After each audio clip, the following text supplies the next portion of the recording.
একজন মারা গেছে তাই তার খাওয়া দাওয়া বন্ধ হয়ে যায়। আর শাপলা চত্বরে যেভাবে মানুষ মেরেছে, বিডিআর যেভাবে হত্যা করেছে, 2024 সালে যেভাবে পুলিশের ভ্যান থেকে তাজা মানুষকে ফেলে দিয়ে পিষে মেরেছে, কত মানুষকে আগুন লাগিয়েছে আশুলিয়ায় দেখেননি? এখনো পর্যন্ত এই লাশগুলো চোখের সামনে ভাসে। আপনি এমনিতে মাটি দিতে পারতেন, আপনি আবার আগুন ধরিয়ে দিলেন। মানুষ এই দেশে এই স্বৈরাচারীকে যদি নিষিদ্ধ করতে হয় কিচ্ছু লাগবে না, শুধু আশুলিয়ার এই লাশগুলো যথেষ্ট। এত নিচে নামতে পারে ক্ষমতার জন্য। হযরত ওমর 3 দিনের ভেতরে চিন্তা করে করে তার মাথা খারাপ হয়ে গেছে, আমি এখন কি করি। হঠাৎ দেখলেন এক মহিলা যুবতী তার বাবাকে সহ রাজ দরবারে হাজির। ডাক দিয়ে বলে, খলিফাতুল মুসলিমিন, যে লাশের চিন্তা আপনার ঘুম আসে না, ওই ছেলেটা আমার নিচে, আমি ওকে টুকরা টুকরা করেছি, 12 টুকরা করে আপনার বারান্দায় রেখে গেছি। হযরত ওমর বলে, মেয়ে কি বলো, মাথা ঠিক আছে তোমার? হ্যাঁ, এই যে আমার বাবা সাক্ষী আছে, আমার বাবাকে আমি সাথে করে নিয়ে এসেছি, আমার নিজের জন্ম দেওয়ার সন্তান, এটা ওকে আমি 12 টুকরা করেছি নিজের হাতে, কোথায় ফেলবো? আপনার বাড়ির বারান্দায় রেখে গেছি। হযরত ওমর বললেন, চা বলো, এই কথা যদি ঠিক থাকে তোমার শাস্তি কি কোরআন দিয়ে তুমি জানো? মেয়েটি বলে, হ্যাঁ আমি কোরআনের হাফেজা, আমি জানি। আপনি রেডি করেন, আপনি কি শাস্তি দিতে পারেন কোরআন দিয়ে? মানুষ হত্যা করার যে শাস্তি হযরত ওমর আরম্ভ করবেন।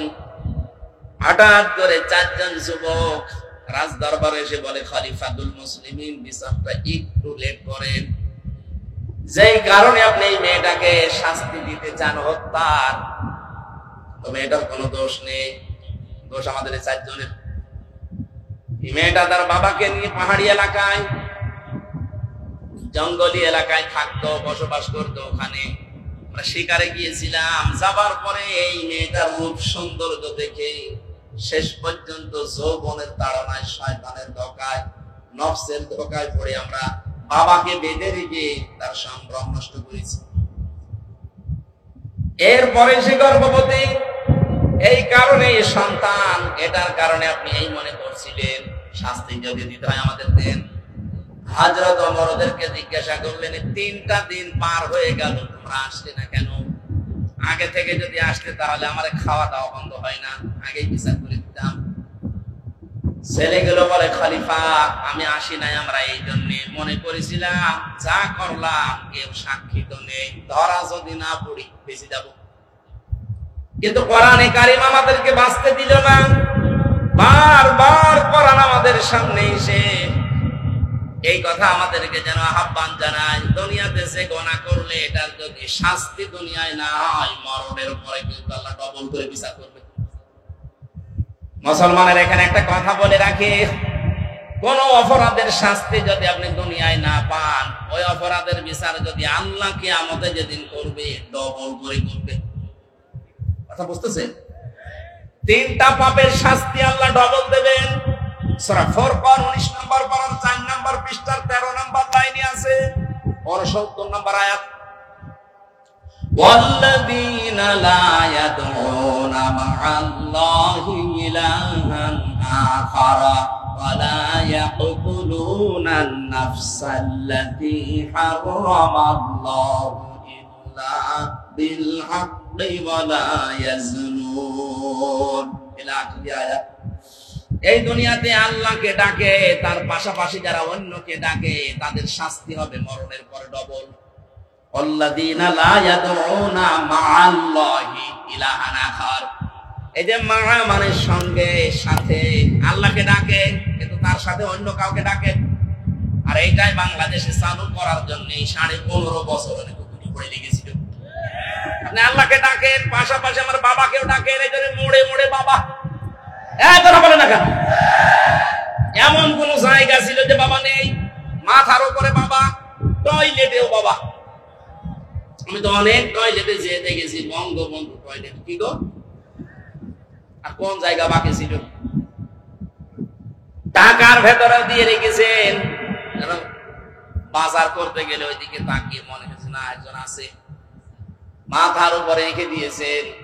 অথচ কোরআন জানিয়েছে ওয়া কালিমাতুল্লাহি হিয়াল উলিয়া, সব জায়গায় উপরে থাকবে আমি আল্লাহর কথা। এখন ডক্টর মোহাম্মদ ইউনূসের মাথার উপরে যেটা লেখা লা ইলাহা ইল্লাল্লাহু মুহাম্মাদুর রাসূলুল্লাহ, আমরা এটাই চাই। এক কথা বলেন, সব চাইতে উপরে থাকবে কার কথা? আল্লাহকে ডাকার পাশাপাশি যারা অন্য কাউকে ডাকার সিস্টেম করে দিয়েছিলেন তাদের শাস্তি ডবল হবে। আল্লাহ মনে হয় এইটা সহ্য করে নাই, এই জন্য বিকাল 5টা বাজতে বাজতে সারা দেশ থেকে আল্লাহর বিপক্ষে যারা তাদের সব নষ্ট করে দিয়েছে। আমার কুষ্টিয়ারটা একটু শক্ত ছিল, ওটা ভাঙতে একটু দেরি হয়েছে। এত শক্ত পাথর সারা দেশের টাকা পয়সা খরচ করে করে আমার মনে হয় এগুলো বানিয়েছিল। অন্যান্য জেলার তুলনায় আমার কুষ্টিয়াতে যেহেতু আল্লাহর ওলি 2 জন আছে, হানিফ আর ইনু, এই 2 জন মিলে বানিয়েছে। এত মহব্বত আপনার, আল্লাহ রাগ ও মানুষের অন্তরে তাদের প্রতি এত বেশি দিয়েছে। একজনকে দেখলাম আদালতে কেউ লাথি দিচ্ছে, পচা ডিম দিচ্ছে, আর একজনের বাড়ির ইট খুলে গিয়ে চলে যাচ্ছে। 2টা জিনিস রাখলাম, যদি অনুসরণ করতে পারো কোনোদিন পথ ভ্রান্ত হবে না, পথ হারা হবে না, মায়ের খাবে না, না খেয়ে থাকবে না।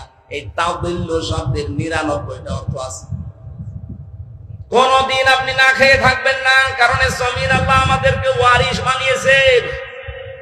জমিনের ওয়ারিশ যারা তারা না খেয়ে থাকবে, মানে পৃথিবীতে যারা আল্লাহকে মানে না তারা এই পৃথিবীর ভাড়াটিয়া, আর আমরা হচ্ছি জমিনের মালিক। মালিক কোনদিন না খেয়ে থাকতে পারে না। আমরা যেহেতু অনুসরণটা ওইভাবে করতে পারছি না, কিভাবে? ফাত্তাবিউনি, আমি রাসূলকে তোমরা অনুসরণ করো। যদি অনুসরণ করতেই পারো, যখন অনুসরণ আরম্ভ হবে আমি আল্লাহ নিজে তখন ভালোবাসা আরম্ভ করব না করেছি। এখানে যারা আরবি গ্রামার বোঝে জিজ্ঞাসা করেন, ইউহবে এটা মোজারে, বর্তমান ভবিষ্যৎ, প্রেজেন্ট ফিউচার। যখন থেকে আপনি নবীজিকে অনুসরণ আরম্ভ করবেন তখন থেকে আপনাকে আল্লাহ ভালোবাসা শুরু করবে। কি কথা বুঝতেছে? তার মানে এখনো যারা নবীর আদর্শকে অনুসরণ আরম্ভ করেনি, করবে বলে আশা করছে, আল্লাহ তাদেরকে ভালোবাসা শুরু করেনি। আমি কথা বোঝাতে না পারলে আবার রিপিট করব। রাসূলুল্লাহকে কেউ যদি অনুসরণ করা আরম্ভ না করে, আল্লাহ তাকে ভালোবাসা শুরু বলেন করেন। আর আল্লাহ যদি ভালোবাসে, কয়েকটা উপকার আছে। 1 নম্বরে আল্লাহ পাক বলেন, আমি যদি কাউকে ভালোবাসি, ওয়ায়াগফির লাকুম যুনুবাকুম। ইয়াগফির এটাও মুসারে, বর্তমান ভবিষ্যৎ, প্রেজেন্ট ফিউচার। সামবুন 1 বছর, যুনুব বহু বছর। আমি আল্লাহ যদি কাউকে ভালোবাসা আরম্ভ করি, ওর জীবনের কোনো গুনাহ বাকি রাখি না, সব মাফ করে দেই। আর আল্লাহর নিয়ম হচ্ছে, কোন জায়গায় যদি আল্লাহ গুনাহ মাফ করে দেয়, ওই জায়গাটা আল্লাহ ফাঁকা রাখে না, পুরা নেকি দিয়ে পাল্টিয়ে দেয়। আল্লাহ যদি কাউকে ভালোবাসে, কি পেলাম? আল্লাহ নিজে তাকে ভালোবাসা আরম্ভ করবে, তার জীবনের গুনাহগুলো মাফ করে দেবে, আর গুনাহ মাফ হয়ে গেলে আল্লাহ তাকে জান্নাতে দেবে। এবার আমার আয়াতের মূল শিক্ষা হচ্ছে, রাসূলকে অনুসরণ করা আরম্ভ করা লাগবে না লাগবে না? এটা কি আংশিক না পূর্ণাঙ্গ? বলেন। আজ যারা আংশিক অনুসরণ করেন তারা কিন্তু এখনো আল্লাহর ভালোবাসা পাওয়া শুরু করেননি। আংশিক অনুসরণ মানে হয়তো দাঁড়িয়ে আছে রাসূলের মতো, জুব্বা গায়ে দেন, খাবারের পরে মিষ্টি খান, রাসূলের মতো সালাত আদায় করেন, সিয়াম পালন করেন, হজ করেন রাসূলের মতো দেখে দেখে। কিন্তু বিশ্ব নবী যে 10 বছর রাষ্ট্র চালিয়েছিলেন, এইটাকে আপনি রাজনীতি মনে করেন। কথা বলেন না কেন? তাহলে অনুসরণ কি আপনার আংশিক না পূর্ণাঙ্গ? আংশিক অনুসরণ করলে আল্লাহ আপনাকে ভালোবাসা শুরু করবে। কোন থেকে আছে? কোরআনে দেখান। এই জন্যই তো বারবার বলছি, রাসূলুল্লাহকে আজ থেকে অনুসরণ করা লাগবে পূর্ণাঙ্গ। রান্নাঘর থেকে শুরু করে আন্তর্জাতিক জীবন পর্যন্ত, পা থেকে শুরু করে মাথা পর্যন্ত, প্রতিটি জায়গায় আমার অনুসরণীয় একজন, তিনি মুহাম্মদুর রাসূলুল্লাহ। আমি যখন পুরা এই সিদ্ধান্ত নিয়ে শুরু করব অনুসরণ, যে দুনিয়া আমি কাউকে দেখে চুল কাটবো না, আমার চুল কাটার স্টাইল হবে মেসি। বলেন বলেন, আমার চুল কাটার স্টাইল হবে এই যে ঋত্বিক, শাহরুখ খান। কে এরকম করে কত দোকান আছে সেলুনের, একটা দোকানে আপনি লেখা দেখাতে পারেন যে এখানে সুন্নাত অনুযায়ী চুল কাটা হয়, ওখানে লেখা আছে এখানে শাহরুখ কাট দেওয়া হয়, এখানে অজয় কাট দেওয়া হয়, আবার ওদের ছবি টাঙিয়ে রাখে কোন কাট চান। তাহলে এখন আমাদের কি অনুসরণ হওয়া লাগবে? মাথার এই চুল থেকে শুরু করে পা পর্যন্ত। অনেকে দাড়ি রাখে কিন্তু এমন স্টাইল, এটা স্টাইল হবে, সুন্নাত হবে না। রাসূলের সুন্নাত এক মুষ্টি পরিমাণে দাড়ি রাখতে হবে, এরপরে যদি কেটে ফেলেন অসুবিধা নেই। এই কথা বুঝতেছেন? যদিও এই মাসলাটা নিয়ে মতভেদ আছে আলেমদের ভেতরে, তবে এক মুষ্টি রাখবেন আপনি। আমি ওই মতভেদপূর্ণ বিতর্কে গেলাম না। দাড়ি আপনার রাসূলের মতো হয় না, মাথার চুল রাসূলের মতো হয় না। মোজ যে রাখার সিস্টেম, আল্লাহর নবী বলেন খালিফুল মুশরিকিনা ফুল্লুহা ওয়া ফুশারি, মুশরিকদের বিপরীত করবা, দাড়িকে লম্বা করে দিবা আর মোজকে খাটো করবা। আজ রবীন্দ্রনাথ ঠাকুরের এই জাতীয় সঙ্গীত নিয়ে কয়েকদিন যা আরম্ভ হয়েছিল, আমার যে 7টা কারণ সামনে এসেছিল তার ভেতরে এইটা একটা, এই মুশরিক লোকটা তার দাড়ি আর মোজ সমান সমান করে রাখতো। কথা বলেন না কেন? রাসূলের প্রথম জিনিসটাই সে মানে নাই। সে যদি মোজ খাটো করে দাড়ি লম্বা করতো তাও মুসলমানদের ভেতরে একটা কিছু আসতো। দ্বিতীয় নম্বর, ও যখন এটা লিখেছে তখন কিন্তু বাংলাদেশ হয়নি। কথা বলেন না কেন? তাহলে এই দেশের জন্য ওটা লেখে নাই, আমাদের একটা আবেগের জায়গা। সুতরাং জাতীয় সঙ্গীত যদি লিখতেই হয় দেশ নিয়ে লেখা লাগবে। এই কথা বলেন না কেন? নজরুলের নাম শুনলে মানুষ দোয়া করে, কারণ তার কয়েকটা কথা এখনো চিরন্তন হয়ে আছে। কথা বলেন না কেন? মসজিদের পাশে আমার কবর দিও ভাই, যেন সকাল সন্ধে মুয়াজ্জিনের আযান শুনতে পায়। তার ঈমান আমল নিয়ে অনেকের প্রশ্ন আছে, কিন্তু তার এই কথাটা যেন আল্লাহ কবুল করে ঠিক মসজিদের পাশেই কিয়ামত পর্যন্ত থাকার একটা ব্যবস্থা করে দিয়েছে। ডক্টর মোহাম্মদ ইউনূস উনি বিভিন্ন রকমের কাজ কারবার দুনিয়ায় করতেন, আমরা বিতর্কিত মনে করি, কিন্তু না, উনি যে কথাটা বললেন চেয়ার পাওয়ার পর, আল্লাহ যেন তাকে এই কথার কারণে পূর্ণাঙ্গ হেদায়েত দান করে। উনি তো মুসলমান, এই জন্য নামের আগে দেখেননি মোহাম্মদ লেখা আছে। কথা বলেন না কেন? মুসলমানের জন্য দোয়া করতে কোনো সমস্যা আছে? ধর্ম উপদেষ্টা ডক্টর আফাম খালিদ স্যার কয়েকদিন আগে জানিয়েছেন ৯৬% মুসলমান এই দেশে আমরা বাস করি। আমাদের মাথার উপরে যেহেতু আল্লাহ তাকে বসিয়েছেন, আমরা চাই তিনি যেন দাড়ি রাখেন। এটা কি খারাপ কথা?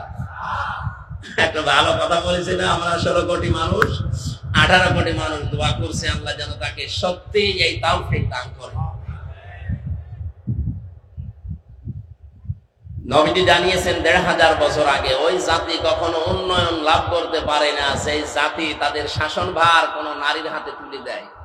আল্লাহ মনে হয় আমাদের কপাল থেকে এই অভিশাপ মুক্ত করার একটা ব্যবস্থা করিয়ে দিচ্ছে। উনি যাই হোক অন্তত পুরুষ মানুষ। এই কথা বলেন না কেন? পুরুষ মানুষ না? ঠিক আছে, সামনে যারা আসবে আশা করছি তারাও পুরুষ মানুষই আসবে। মেয়ে লোক আসার আর কোন সম্ভাবনা দেশে আছে? কারণ তাদের বুদ্ধি অর্ধেক। আপনি আবার এটা উল্টা পাল্টা করে লাগিয়ে বিভিন্ন জায়গায় দিয়ে নাই যে নারী বিদ্বেষী না, এটা হাদিস বললাম, এটা বুখারী শরীফের হাদিস। আল্লাহর নবী কথা শুরু করার আগে লান দিয়েছে, লাই ইফলিহা, কখনো সফল হতে পারে না ওই জাতি যে জাতি তার শাসনভার কোন নারীর হাতে তুলে দেয়। আমরা এই জন্য আমার মনে হয় দুর্নীতিতে চ্যাম্পিয়ন হতাম। কথা বলে দেখেন, প্রশ্ন আসতে পারে তাহলে ৫৩ বছর তো নারী ছিল না? না, যারা ছিল এর আগে আর ওরাও নারীর মতন। নারী কাকে বলে আজকের তেলাওয়াত কিন্তু আয়াতের ভেতরে আছে। আজকের সূরার নামই মুমতাহিনা। মুমতাহিনা মানে কি? পরীক্ষিতা নারী। কোন নারীকে পরীক্ষা করে করে আল্লাহ এই জগতে নামি দামি এবং গণি বানিয়ে দিয়েছিলেন, স্টাবলিশ বানিয়েছিলেন, কারা আল্লাহর মনোনীত ছিল, কি করলে মনোনীত হওয়া যায়, চিরন্তন হওয়া যায়, এই কথাগুলো আজকের তেলাওয়াত কিন্তু আয়াত থেকে আমরা শুনবো ইনশাআল্লাহ। তাফসীরে যাচ্ছি, আমরা কিছু কথা আগে থেকে বললাম। শাহাদাতের মর্যাদা যারা পেয়েছেন, আল্লাহ তাদেরকে সত্যই যেন শাহাদাতের যে স্বাদ এটা দান করে। এখনো যারা অসুস্থ আছে, শেফায়ে কামিলা আজেলা আল্লাহ যেন নসিব করে। রাজা দুর্বিসন্ধি লাগিয়েছিল যে 14 জায়গায় অনুমতি নেই, এই করতে করতে যারা আয়োজন করতো, এই যে এই ছেলেটা আগস্ট মাসের 5 তারিখের আগে একটা অনুষ্ঠান দিয়েছিল নীলফামারী বাড়ির জল ঢাকা। ওখানে যিনি দায়িত্বে ছিলেন ওসির, আমি যে পৌঁছিয়েছি উনি গাড়ি নিয়েছে আমাকে ধরে মামলা দেবে। উনি জানেন নামে মামলা আছে, আরো নতুন করে আরেকটা লাগায়। সেদিন যে কি তৈরি করেছিল ওসি সাহেব, এখন শুনলাম আজকে আসার সময় বলছে ওসির নামে নাকি আজকে মামলা হয়েছে। উনি আমার নামে মামলা সাজাবে পারে না, এখন নিজেই মামলার ফিগারে। এই জন্য যারা এই সিস্টেম করেছিলেন, কিয়ামতের আগে দেশে আর কোরআনের কথা বলতে কোনো অনুমতি লাগবে না, সেইটাই ফিরে আসবে ইনশাআল্লাহ। কোন কারণে আল্লাহর কালামের কথা আল্লাহর জমিনে বলতে আপনার মতো সলিমুদ্দের কাছে লিখিত নেওয়া লাগবে? আপনি কি হয়ে পড়েছেন বলেন? এই নিয়ম নীতি ছিল কাফেরদের কারণে। কোরআন নাজিল হওয়ার পর থেকেই কোরআন শুনতেছে, শুনছে, শুনবে। 3 প্রকার মানুষ। কয় প্রকার? প্রথম নাম্বারে শুনেই বিরোধিতা করেছিল, তারা কাফের। আল্লাহ রাব্বুল আলামিন বলেন, ওয়াকালাল্লাযীনা কাফারু লা তাসমাউ লিহাদাল কুরআন আলগাউ ফীহি লাআল্লাকুম তাগলিবুন।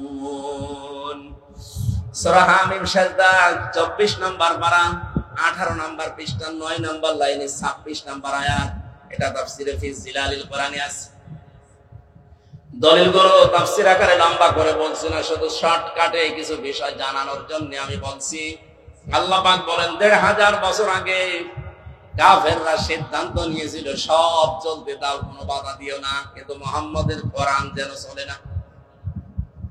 ওদের উদ্দেশ্য ছিল এই, কোরআন চলতে যদি বাধা দিতে পারো, হট্টগোল করো, ওয়ালগাউ ফীহি, শুধু বন্ধই করবা তা না, এটা বন্ধ করার জন্য যত রকমের কায়দা কৌশল আছে করবা। আবু জেহেল এই মনে করতো কোরআন যদি মানুষ না শোনে তাহলে আমার অবৈধ সিয়ারের ব্যাপারে কি কথা বলবে না। খুব ভালো করে জানতো মুহাম্মদ যেটা বলতে চায় এটা যদি মানুষ বোঝে তাহলে আমি যে অবৈধ সিয়ারে আছি এ সিয়ার টিকবে না। 1500 বছর আগে এদের পেতাত্তা যারা নব্য আবু জেহেল সেজেছিল, এরাও বুঝে ফেলেছিল আমরা যে কায়দায় আছি, কোরআন যদি মানুষের দেশে শোনে আর বুঝে ফেলে তাহলে আমাদের সিয়ারেরও পায়া থাকবে না। এই জন্য অনুমতির সিস্টেম করেছিল। জাতির সামনে যে কাজ প্রকাশ হয়ে গেছে, কোরআন যারা বাধা দেয়, শুনতে দেয় না, তারা 1 নম্বরে কাফের। তারা কি? আরো জোরে। এই 15.5 বছরে এগুলো যারা বাধা দিয়েছেন, আপনি নামাজ পড়তে পারেন, রোজা রাখতে পারেন, আপনি কাফের। কাফেরের জানাজা পড়া জায়েজ আছে? কবরে দেওয়া? তাহলে এ দেশে যারা এতদিন এই করলেন, এই 15.5 বছর, তাদের এখন আর জানাজার দরকার কি, কবরে দেওয়ার দরকার কি? পুড়িয়ে ফেলেন। কারণ ও তো এমনি জাহান্নামে যাবে। জাহান্নামে গেলে তো আগুনে পড়বে, আগুনে লাগিয়ে দিলাম, কিন্তু থাক। কথা বলছো এত শক্ত করে বললাম এই জন্য আগামীতে কোনো জালেম যেন এরকম সিদ্ধান্ত না নেয়। 2 নম্বরে কোরআনের শ্রোতা পেয়েছি আমরা নাজিল হওয়ার পরেই তারা শুনতে আসতো, বিশ্বাসও করতো এটা আল্লাহর কিতাব, মুহাম্মদ বানাতে পারে না। শোনার পরে যখন দেখতো না এই কথাগুলো তো আমাদের ব্যবসার সাথে মেলে না, আমাদের রাজনীতির সাথে মেলে না, আমাদের পরিবারের সাথে মেলে না, এমনকি আমার ব্যক্তিগত জীবনের সাথে মিলছে না, ওই মানুষগুলো তখন আস্তে করে নবীর কথা শোনার পরে কেটে পড়তো। এরা ওখানে অনেকে আশ্রয় নিয়েছে, রাজনৈতিক আশ্রয় চেয়েছিল কিন্তু অনেকে পায়নি, আবার ওখান থেকে অন্য দেশে যাচ্ছে। এই মানুষগুলো ওরা নালিশ দিয়েছে ওই দেশের পররাষ্ট্র মন্ত্রণালয়ের কাছে, ওনার নামে দেশে মামলা আছে, উনি আইএস জঙ্গি বিভিন্ন নাম দিয়ে উনি অবৈধভাবে দেশে প্রবেশ করেছে। 8টা-9টা পয়েন্ট লিখে লিখে ওরা ওই দেশের কাছে নালিশ দিয়েছে। তা আমি কাফেরকে কাফের বলেছি, এটা তো আমি বানিয়ে বলেছি নাকি? ঈমান ভাঙার যে 10টা কারণ আছে, এখানে আমার মনে হয় যত মানুষ আছে অধিকাংশ মানুষই জানে না।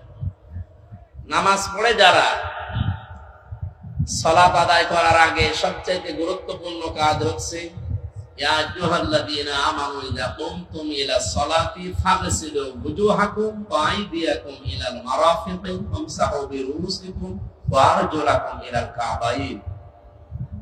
হে ঈমানদারেরা, যখন নামাজের জন্য তোমরা প্রস্তুতি নেবে যে আমি নামাজ পড়বো, তার আগে তোমরা ওযু করো। এই নির্দেশ কার? ওযু করতে যে 4টা ফরজ আছে জানেন তো, এই 4টা যদি আদায় হয় তাহলে আপনার ওযু হয়ে যাবে। 3টা আদায় করেছেন, 1টা করেননি, আপনার ওই ওযু না। এ পর্যন্ত বুঝেছেন? জবাব দেবেন, এটা ক্লাস চলছে, স্যার বসে আছে দেখছেন না? মনে হয়তো আরো বড় ক্লাস নেন, আমরা একটু ছোট ক্লাস নিচ্ছি। তাহলে আমরা ওযু করার সময় ফরজ জানলাম কোরআন দিয়ে, কয়টা? 4টার ভেতরে 1টা আদায় করেছেন, 3টা করেননি, ওযু হয়নি। 3টা করেছেন, 1টা করেননি, ওযু হয়নি। এটা মানেন তো? মানেন? এখন যদি কেউ ওযু এই 3টা ফরজ আদায় করে 1টা করেনি, বলে আল্লাহ আমার মাফ করে দাও, আমার ওযু কবুল করো, হবে? কারণ ফরজ জিনিস আপনি শেষ করে দিয়েছেন। এটা মৌলিক বিষয়। 2 নম্বরের বিষয় হচ্ছে ওযু করার পরে ওযু থাকবে তা না। 7টা কারণে ওযু নষ্ট হয়ে যায়। কয় কারণে?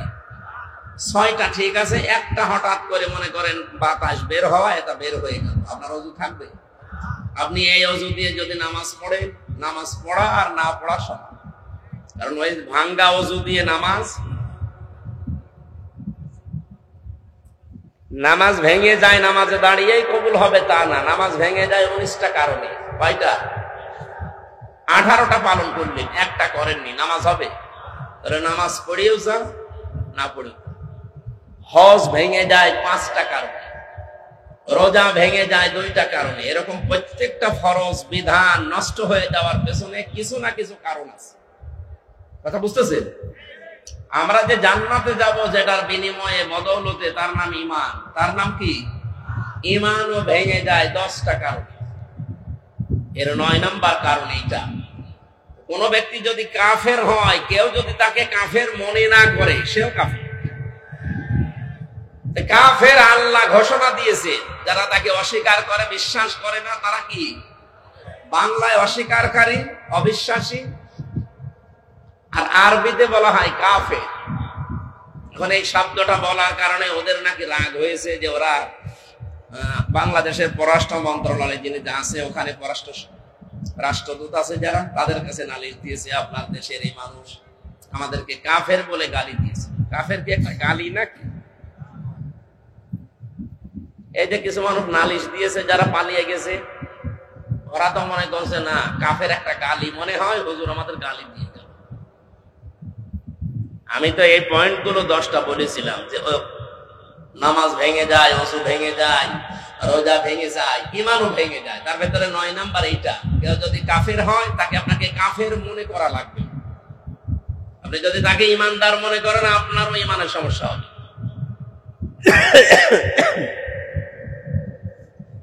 আমি বোঝাতে চাচ্ছিলাম এইটা, যে ওই দেশে কোরআন কারিমের নিয়ম নেই। হ্যাঁ, মানুষের তৈরি করা নিয়ম নীতি আছে, আইন যা বানায় সেগুলোর বাস্তবায়ন আছে, এই জন্য চলাফেরা করে শান্তি আছে।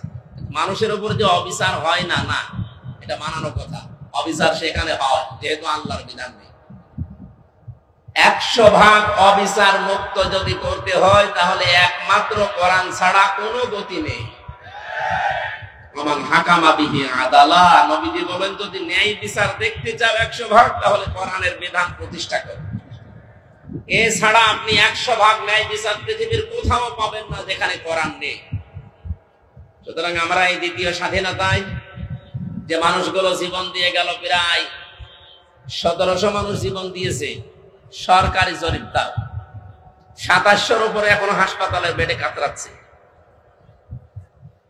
যারা এভাবে পঙ্গুত্ব বরণ করেছে, চোখ হারিয়েছে, আমার কুষ্টিয়াতে একজন লিঙ্গ হারিয়ে ফেলেছে। আমি দেখতে গিয়েছিলাম, যে দেখি ওর বোন ওর মা বলছে আমার ছেলে লজ্জাস্থান হয়ে গেছে, পুলিশ এমন গুলি মেরেছে এমন জায়গায়। সুতরাং এই সমস্ত মুক্তিযোদ্ধাদের আমি স্মরণ করছি। 24 সালে যারা জীবন দিলেন এরাও মুক্তিযোদ্ধা, বলেন এরা শহীদ। অনেকে শহীদ বলতে এদের রাজি না, বলো না উনি সবাই পালাচ্ছে, আর আবু সাইদ যে বুক পেতে দিলে উনি আত্মহত্যা করেছে। আরে শয়তান, জালেমের জুলুমের সামনে নিজের বুক পেতে দিলেও সে শহীদ হবে নাকি আর একবার শহীদ হয়ে দেখানো লাগবে। যারা এগুলো বলতেছে এগুলো ফরিদ উদ্দিন মাসুদ আর রুহুল আমিনের বাচ্চাটা গোলামেরা।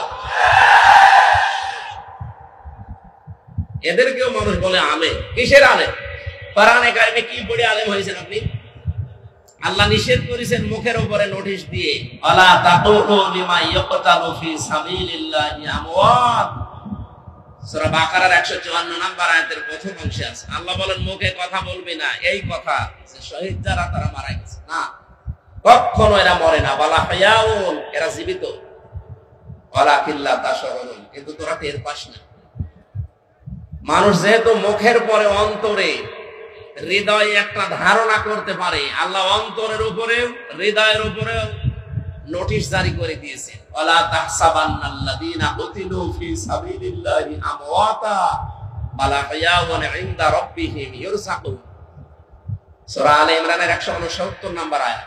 যত তাফসীর আছে পৃথিবীতে, আমার দেখা মতে আমি 42টার উপরে দেখেছি ভার্সিটি থাকাকালীন, সব মুফাসসির আয়াতের ব্যাপারে একমত। ধারণাও করবেন না, শুধু একজন না, ওয়ালা তাহসাবান্নাল্লাযীনা কুতিলু, বহু বচন দিয়েছেন আল্লাহ। কেউ এ ধারণা করবে না যে যারা শহীদ হয়েছে ওরা মারা গেছে। ওরা জীবিত এবং তারা রিজিক পাচ্ছে আল্লাহর কাছে। শহীদ আবু সাইদ মারা যায়নি, শহীদ হয়েছে এবং সে জিন্দা আল্লাহর কাছে রিজিক পাচ্ছে। সুতরাং এই 2024 সালের 5 আগস্টের আগে যারা জীবন দিয়েছে প্রত্যেককে আমরা শহীদ মনে করি এবং তারা জীবিত, আল্লাহ তাদেরকে খাওয়াচ্ছে। এই কথা বলেন না কেন? 5 তারিখের আগে মারা গিয়েছিল শিবিরের সদস্য এই গাইবান্ধার পলাশবাড়িতে সাব্বির। 1 মাস পরে তার কবর খোঁড়ার পরে দেখা গেছে জিন্দা তাজা রক্ত বের হচ্ছে। আল্লাহ যে দিয়েছেন ইনদা রাব্বিহিম ইরযাকুন, তারা তাদের রবের কাছে রিজিক পায়। কেউ যদি না খায় রক্ত গোশত তৈরি হয়, তার মানে তাকে আল্লাহ অবশ্যই খাওয়িয়েছে এবং এই সাব্বির অবশ্যই শহীদ। কথা বলে না কেন? 71 সালেও যারা জীবন দিয়েছে ওই মানুষগুলোকে দেশের জন্য, মানবতার জন্য, ইসলামের জন্য আল্লাহ যেন শাহাদাতের সর্বোচ্চ মাকাম দান করে। আর ভুয়া মুক্তিযোদ্ধা সে যে এতদিন যারা ফায়দা লুটেছে আল্লাহ যেন জাতির সামনে ন্যাংটা করে দেয়। আজকের আব্দুল জলিল তো আর ভুয়া না, উনি একেবারে ময়দানের মুক্তিযোদ্ধা। আল্লাহ তাকে বাঁচিয়ে রেখেছে আমাদেরকে দোয়া করার জন্য। আল্লাহ রাব্বুল আলামিন তার নামের সাথে তার নামের মিল আছে, জলিল। জলিল কার নাম? বলেন বলেন। এইজন্য ওনাকে শুধু জলিল বলবেন না। কও সভাপতি কোনটা? জলিল বলা যাবে না, উনি আব্দুল জলিল, জলিলের দাস, বান্দা, গোলাম। বীর মুক্তিযোদ্ধা মোহাম্মদ আব্দুল জলিল, মহান আল্লাহ তাকে যেন তার নামের সাথে কবুল করেন, বলেন আমিন। এতক্ষণ তিনি কথা বলছিলেন আমার আগে বিশিষ্ট ইসলামী চিন্তাবিদ, শিক্ষাবিদ, আমার মতো হাজার হাজার হামজার উস্তাদ অধ্যাপক মাহবুবুর রহমান বেলাল স্যার এখানে মঞ্চে বসা আছেন। আপনাদের এই রংপুরের গর্ব। বিশেষ করে বিভিন্ন মাহফিলে তাকে আমি পাচ্ছি। তানভীর আহমেদ আশরাফি, আল্লাহ রাব্বুল আলামিন তার গোলামকে যেন কোরআনে কারীমের খাদেম বানিয়ে দেন। এতক্ষণ যারা আলোচনা রাখলেন, বিশেষ করে ডক্টর মাওলানা হাবিবুর রহমান, সেটা গেছে নাকি স্যার? আলোচনা রেখেছেন আপনাদের এলাকার সন্তান মাওলানা ইদ্রিস আলী জিহাদি, মাওলানা হাফিজুর রহমান জিহাদি, শরীফুল ইসলাম, নাম না জানা আরো হয়তো ওলামা ইকরাম কথা বলেছে। তাদের কথাগুলো আল্লাহ আমাদের বাস্তব জীবনে আমল করার তৌফিক যেন দান করেন। মঞ্চে বসা অত্র এলাকার সর্বজন শ্রদ্ধাভাজন ব্যক্তিবর্গ, সামনে বসা মুসলমান ভাইরা, পর্দার আড়ালের সম্মানিতা মা এবং বোনেরা, প্রশাসনের ভাইরা, এ কথা না বললেও সমস্যা নেই, কারণ এখন আর এখনো লাগছে না। এই যে একটা সূত্র তৈরি করে রেখেছিল এই 15.5 বছরে, যে কোরআনের কথা বলতে গেলেও প্রশাসনের 14 জায়গায় লিখিত অনুমতি লাগবে, এটা একটা চক্রান্ত। কোরআন মানুষ যেন সহজে শুনতে না পারে। বৈষম্য বিরোধী ছাত্র আন্দোলনের মাধ্যমে যে স্বাধীনতা আমরা পেয়েছি, 2 দিন পরেই অন্তর্বর্তীকালীন সরকারের যিনি দায়িত্ব নিয়েছেন, চেয়ারে বসেই ঘোষণা দিয়েছেন অন্যান্য ধর্মের মানুষের উৎসব যেভাবে চলে কোনো অনুমতি লাগে না, আরো পাহারা দেওয়া হয়। 96% মুসলমানের এই দেশে আল্লাহর কোরআনের কথা ওপেন চলবে, কারো অনুমতি লাগবে না। নজরুলের নাম শুনলে মানুষ দোয়া করে, কারণ তার কয়েকটা কথা এখনো চিরন্তন হয়ে আছে। কথা বলে না কেন? মসজিদের পাশে আমার কবর দিও ভাই, যেন সকাল সন্ধে মুয়াজ্জিনের আযান শুনতে পায়। তার ঈমান আমল নিয়ে অনেকের প্রশ্ন আছে, কিন্তু তার এই কথাটা যেন আল্লাহ কবুল করে ঠিক মসজিদের পাশেই কিয়ামত পর্যন্ত থাকার একটা ব্যবস্থা করে দিয়েছে। ডক্টর মোহাম্মদ ইউনূস উনি বিভিন্ন রকমের কাজ কারবার দুনিয়ায় করতেন, আমরা বিতর্কিত মনে করি, কিন্তু না, উনি যে কথাটা বললেন চেয়ার পাওয়ার পর, আল্লাহ যেন তাকে এই কথার কারণে পূর্ণাঙ্গ হেদায়েত দান করে। উনি তো মুসলমান, এই জন্য নামের আগে দেখেননি মোহাম্মদ লেখা আছে। কথা বলেন না কেন? মুসলমানের জন্য দোয়া করতে কোনো সমস্যা আছে? ধর্ম উপদেষ্টা ডক্টর আফাম খালিদ স্যার কয়েকদিন আগে জানিয়েছেন 96% মুসলমান এই দেশে আমরা বাস করি। আমাদের মাথার উপরে যেহেতু আল্লাহ তাকে বসিয়েছেন, আমরা চাই তিনি যেন দাড়ি রাখেন। এটা কি খারাপ কথা? একটা ভালো কথা বলেছি না? আমরা 16 কোটি মানুষ, 18 কোটি মানুষ দোয়া করছে আল্লাহ যেন তাকে সত্যি এই তাওফীক দান করে। নবীজি জানিয়েছেন 1500 বছর আগে, ওই জাতি কখনো উন্নয়ন লাভ করতে পারে না সেই জাতি তাদের শাসনভার কোন নারীর হাতে তুলে দেয়। আল্লাহ মনে হয় আমাদের কপাল থেকে এই অভিশাপ মুক্ত করার একটা ব্যবস্থা করিয়ে দিচ্ছে। উনি যাই হোক, অন্তত পুরুষ মানুষ। এক কথা বলেন না কেন?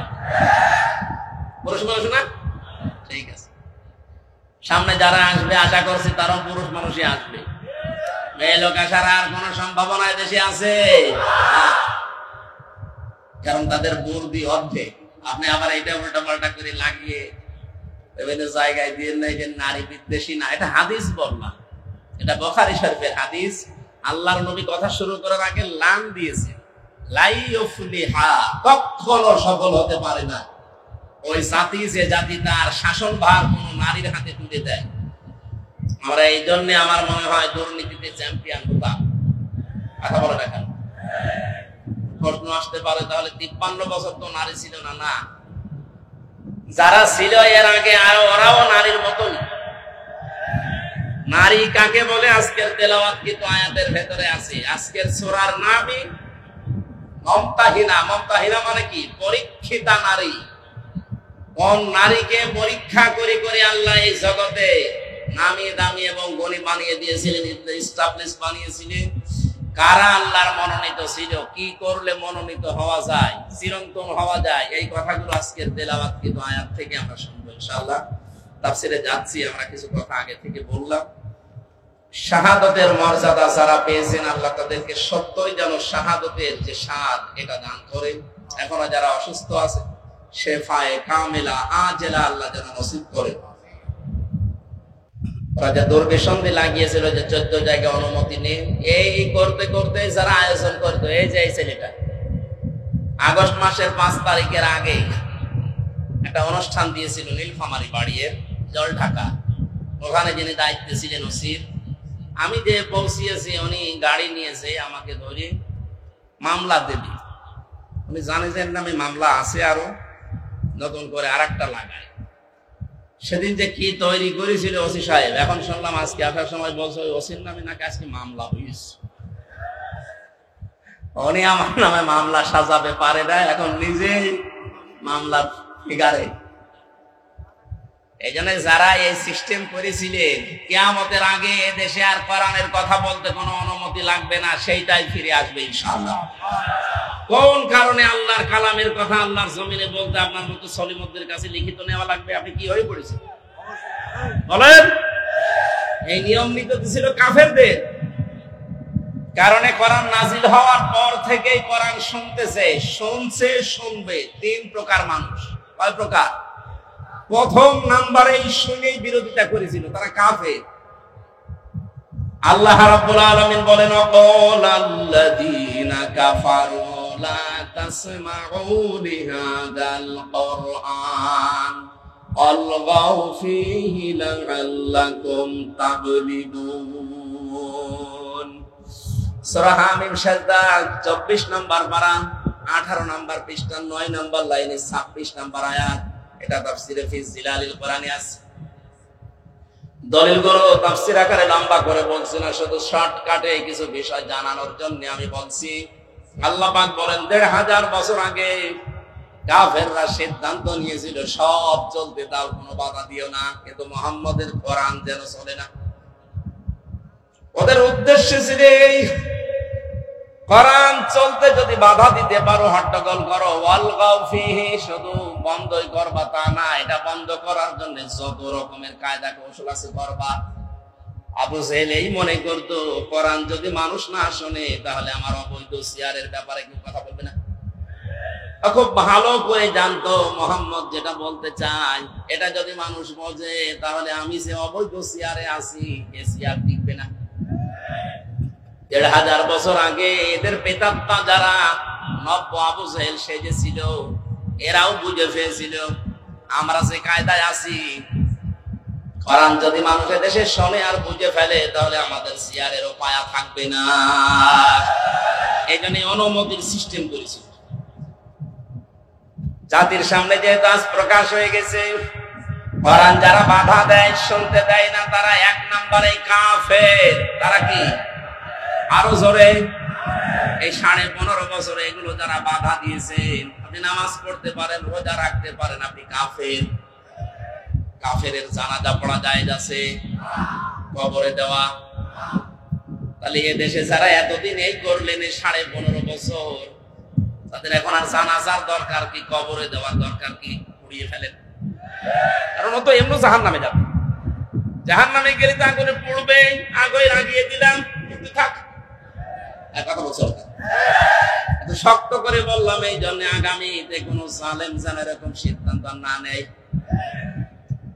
2 নম্বরে কোরআনের শ্রোতা পেয়েছি আমরা নাজিল হওয়ার পরেই তারা শুনতে আসতো, বিশ্বাসও করতো এটা আল্লাহর কিতাব, মুহাম্মদ বানাতে পারে না।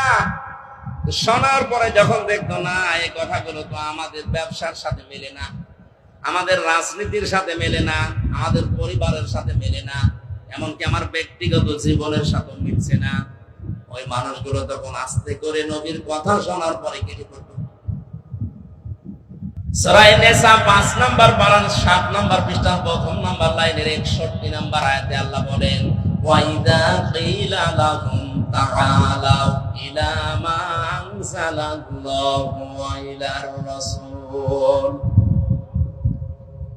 রাআইতাল মুনাফিকিনা ইয়াসুদ্দুনা আনকা সুদুদান। ওয়া মানে এবং ইদা মানে যখন, কিলা মানে বলা হয়, তাআল মানে আসো, ইলা মানে দিকে, মা মানে যা, আনজালাল্লাহ মানে আমি আল্লাহ নাযিল করেছি, ওয়া ইলার রাসূলি এবং রাসূলের দিকে আসো। রাআইতাল মুনাফিকিনা, হে নবী আপনি দেখতে পাবেন যাদের অন্তরে গুড় আছে, মুনাফিকি আছে, এই মানুষগুলো ইয়াসুদ্দুনা আনকা সুদুদা, আস্তে করে আপনার কাছ থেকে মুখ ফিরিয়ে কেটে পড়বে। সুতরাং আজকের আলোচনা শেষ হওয়ার আগে দেখেন কোনটা ওঠে, ওই 2-1টা যাচ্ছে আলাদা কারণে, ভালো লাগছে না এই বলে যদি চলে যায় বুঝবেন ওইটা মুনাফিকের কোন লক্ষণ নিয়ে যাচ্ছে। পোশাক পায়খানা আর বিড়ি খাওয়া বাদ দিয়ে কেউ যেতে পারবে না। বিড়ি কয়েকজন খায়, সবাই তো না, কিছু মানুষ আছে আপনি খুব নেশা লাগলে খেয়ে আবার চলে আসবেন। কি আসবেন তো? কারণ রংপুর বিভাগে এটা চলে আমি জানি, কারণ এখানে বিড়ি তৈরি হয়। এই যে পাশের গ্রাম কুড়িগ্রাম এই সমস্ত জায়গায় আপনারা তৈরি করেন, আমরা তৈরি করেন না খেলে হয়, খাবেন দু একটা খা, আস্তে আস্তে ছেড়ে দিন। আমি তো আকিজ গ্রুপে ছিলাম ওই সময়, স্যারকে বলেছিলাম যে আকিজের বড় ছেলে যিনি, স্যার আপনারা এই কাজ মানতে ভাব দিয়ে একটা খাবার তৈরি করেন। তো খাবার, খাবারে তো খাবার না, আমাদের লাঞ্চ নষ্ট হয়ে যায়, কলিজা নষ্ট হয়ে যায়।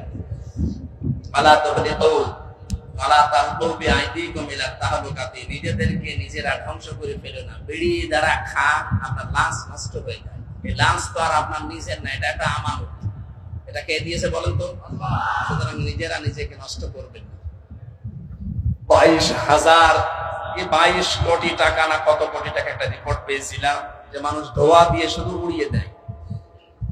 এমনি আমরা গরিব মানুষ, তারপরে রংপুর বিভাগ আরো গরিব, আর ওনারা বেকার বেকারে ধোয়া দিয়ে টাকাগুলো নষ্ট করে। বিড়ি আস্তে আস্তে ছেড়ে দেবেন কারা? হাত করে মানে দু একজন আছে স্যার, ঠিক আছে ওনারা ছেড়ে দেবেন, জিনিস ভালো জিনিস। 3 নম্বরে কোরআনের শ্রোতা ছিল তারা।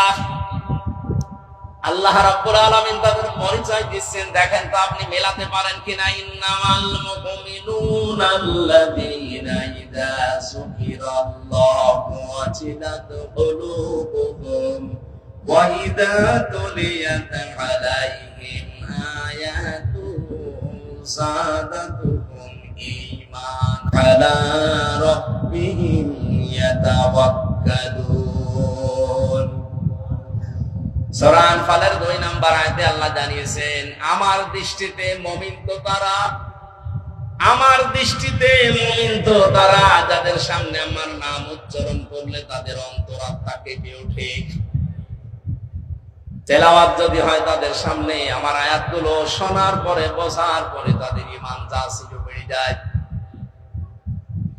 কোরআনের আলোচনা শুনে সবার চোখে পানি আসবে না।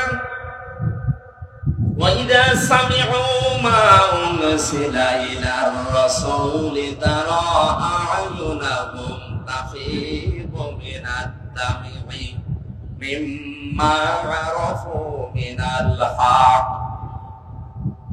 সূরা মাইদা 7 নম্বর পারার 1 নম্বর পৃষ্ঠার 1 নম্বর লাইনের 83 নম্বর আয়াতের প্রথম অংশে আছে আল্লাহ পাক বলেন, হে নবী যখন তেলাওয়াত করবেন আপনার প্রতি যেটা আমি নাযিল করেছি এই কোরআন, দেখবেন আপনার সামনে কিছু মানুষ আছে তারা এর মর্ম বাণীগুলো যখন উপলব্ধি করতে পারবে মনের অজান্তেই তাদের চোখ দিয়ে পানি পড়ছে। কোরআনের আলোচনায় সবাই মুগ্ধ হবে না, মন দিয়ে শুনবেও না, চোখ দিয়ে পানি আসবে না। এটা বোঝার মতো একটা যোগ্যতা থাকা লাগবে মিনিমাম। যাদেরই আছে দেখবেন কোরআনের আলোচনা যখন গভীরে পৌঁছিয়ে যাবে ওরা বসে আছে কিন্তু অজান্তে তাদের চোখ দিয়ে পানি পড়ছে। বাড়ি যাওয়ার সময় যারা সিদ্ধান্ত নেবে ওয়ালা রাব্বিহিম ইয়াতাওয়াক্কালুন, জীবনে আজকে থেকে যদি ভরসা করি আল্লাহ ছাড়া কারো উপরে ভরসা করব না। কোরআন নাযিল হওয়ার পর থেকে শ্রোতা পেলাম কয় প্রকার? 3 প্রকার। বলেন, এখানে যেহেতু কাফের নেই, মুনাফিকও থাকলে থাকতে পারে। কারণ হচ্ছে নবীজি ইন্তেকালের আগে মুনাফিক তৈরি হবে কোন কাফেরদের ভেতরে, ইহুদিদের ভেতরে, বৌদ্ধদের ভেতরে, হিন্দুদের ভেতরে, খ্রিস্টানদের ভেতরে। কথা বলেননি? নবীজি ইন্তেকালের আগে জানিয়েছেন মুনাফিক এটা তৈরি হবে শুধুমাত্র আমার উম্মত মুসলমানদের ভেতরে। আর আমরা যেহেতু দেশে 96% মুসলমান, আমাদের ভেতরে মুনাফিক তৈরি হওয়ার সম্ভাবনা নেই। বলেন বলেন, আপনি দেখেন তো আপনি কিনা আয়াতুল মুনাফিকি সালাসা, ইযা হাদাসা কাযিবা ওয়া ইযা ওয়াদা আখলাফা ওয়া ইযা তুমিনা খান। নবীজি বলেন মুনাফিকের 4 আছে তাদের ভেতরে, যারা কথা বললেই মিথ্যা কথা বলে। এই কথা বলেন না কেন? এই আচরণ বাংলাদেশে নেই। কত হাসি পট্টি বাঁধা মানুষ হাতে তসবিহ নিয়ে ঘুরতো, সেও যে এরকম তাহা মিথ্যা কথা বলতে পারে ক্ষমতার কারণে। এখন যে বলছে যে না আমি পদত্যাগ করিনি, ভিডিও কি বানানো নাকি? এক কথা বলেন না। আপনি যদি পদত্যাগ না করে থাকেন তাহলে রাষ্ট্রপতি যেটা বলছে এটাকে বানিয়ে বলছে, ধোকা দিয়ে বোকা বানিয়ে এতদিন খেয়েছেন, এখনো খেতে চান। আমি তো টাটকা নির্ভেজাল মুনাফিক, কারণ কথা বললে মিথ্যা কথা বলেন। মুনাফিকের পক্ষে যদি কোনো মুমিন থাকে, এও মুনাফিক। এই কথা বলছেন না? যার হাতে শাপলা চত্বরের আলেমদের রক্ত লেগে আছে, যার হাতে 2024 সালের মুক্তিযোদ্ধাদের রক্ত লেগে আছে, কথা বলেন না? এই মানুষের পক্ষ নিয়ে এখনো পর্যন্ত আপনি স্ট্যাটাস দেন, বলেন আমি আছি, আপা ঘাবড়াবেন না। আপনি ঘাবড়ালে আমরা নরম হয়ে যাই।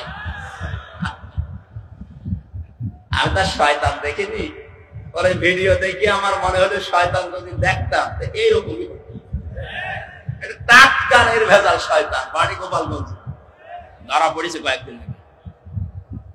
এবার পিটিয়ে সোজা করবে প্রশাসন। এক কথা বলেন না কেন? আপা ঘাবড়াবেন না। যে বলেছে আপা ঘাবড়াবেন না, আপনি ঘাবড়ালে আমরা নরম হয়ে যাই। আমার মনে হয় প্রশাসন ধরেছে নরম বানাতে, আমরা চাই ওরে নরম বানিয়ে ফেলুক। কথা বলেন না কেন? জালেমদের তালিকা করে করে ছোট জালেম আর মাঝারি জালেম বাদ দিয়ে যারা বড় বড় জালেম ছিল, প্রত্যেকটি জালেমের তালিকা করে ছবি নিয়ে মোড়ে মোড়ে টাঙিয়ে দেবেন। এদেশে কিয়ামতের আগে কোন জালেম যেন আর প্রতিষ্ঠিত হতে না পারে।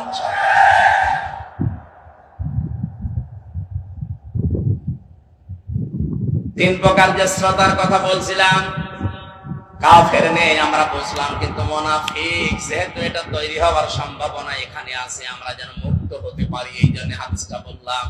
কথা বললে যারা মিথ্যা বলেন, ওয়াদা দিলে যারা ঠিক রাখেন না, ভঙ্গ করে ফেলেন। এতদিন পর্যন্ত চাইছিল, এই 2-3 দিনের ভেতরে দেখছি অনেকে বিভিন্ন ওয়াদা দিচ্ছে জনগণের সাথে। এটা আর একটা ধোঁকা হতে পারে। অনেকেই বলছে আমরা বাড়ি বাড়ি কার্ড তৈরি করে দেব যদি ক্ষমতায় যেতে পারি। আর যে যা বলছেন কথাগুলো কিন্তু ঠিক রাখা লাগবে। ভোট নেওয়ার জন্য এখন আপনি সেই কেজি 10 টাকা চাল খাওয়াবো বলে চালিয়ে দেবেন, আর ভোট হয়ে গেলে 60 টাকা কেজি চাল হয়ে যাবে। কথা যা দিচ্ছেন এটা যেন ঠিক থাকে, জনগণের সাথে যেন ধোঁকাবাজি না হয়। অনেকে এই ধোঁকাবাজি করার জন্য নেমে পড়েছি। এই কথা বলছেন কেন? জামাতের নায়েবে আমির ডাক্তার সৈয়দ মোহাম্মদ আব্দুল্লাহ তাহের উনি ঘোষণা দিয়েছে, যদি এদেশে ইসলাম ক্ষমতায় যেতে পারে যুবকদেরকে আমরা ঋণ দেব। এই কথার সূত্র ধরে অনেকে এখন বলছে যদি আমরা যেতে পারি বাড়ি বাড়ি কার্ড দেব। কি কার্ড দেবে? এই জন্য কথা দিচ্ছেন, দেন কথাটা যেন ঠিক থাকে, কারণ কথা দিয়ে কথা যে রাখে না সে মুনাফিক। এই কথা বলেন না কেন? জাতি যেহেতু 53 বছর ধোঁকা খেয়েছে, অন্তত এবার আর যেন জাতি ধোঁকা না খায়। এবারও যদি ধোঁকা খান আপনি আর কিয়ামতের আগে মাথা তুলে দাঁড়াতে পারবেন না। 3 নম্বরে কোনো কিছু আমানত রাখলেই খেয়ে ফেলে। এই কথা বলেন না কেন? এটা যে আমরা 53 বছর দেখলাম না, যাদেরই দিয়েছে আমানত তারাই খেয়ে ফেলেছে। দরবেশ, এত বড় দরবেশ পৃথিবীতে আছে, দাড়ি কেটে লোক হয়ে গেছে। আর কি আমানত 36,000 কোটি টাকা আপনি এক জীবনেও গণনা করে শেষ করতে পারবেন না। কিন্তু আমি একটা দলের গ্যারান্টি দিচ্ছি, যদিও মনে করছেন আমি ওই দলের না, আমি অ্যাক্টিভ না, কিন্তু গ্যারান্টি দিতে পারি বাংলাদেশ জামাত ইসলামী এবং শিবির একটা টাকা যদি দুর্নীতি দেখাতে পারেন আমি অন্তত কথা বলবো না। এটা এদেশে এখন প্রমাণ হয়ে গেছে। কথা বলেন না কেন? এত প্রমাণ পাওয়ার পরেও যদি আপনার এখনো পর্যন্ত চিন্তা ভাবনা করতে দেরি হয়, তা আপনার আর চিন্তার রেখা খুলবে না।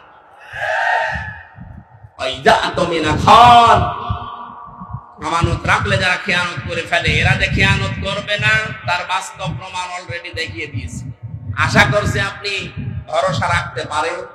এবার যেন কোরআনে কারীম সংসদে যায় সেই ব্যবস্থা আমরা যেন করে দিতে পারি। আল্লাহ আমাদেরকে যেন তৌফিক দান করেন, চর্ম চোখে যেন দেখতে পারি যে কোরআন দিয়ে দেশটা চলছে। খুব বড় আশা আমার।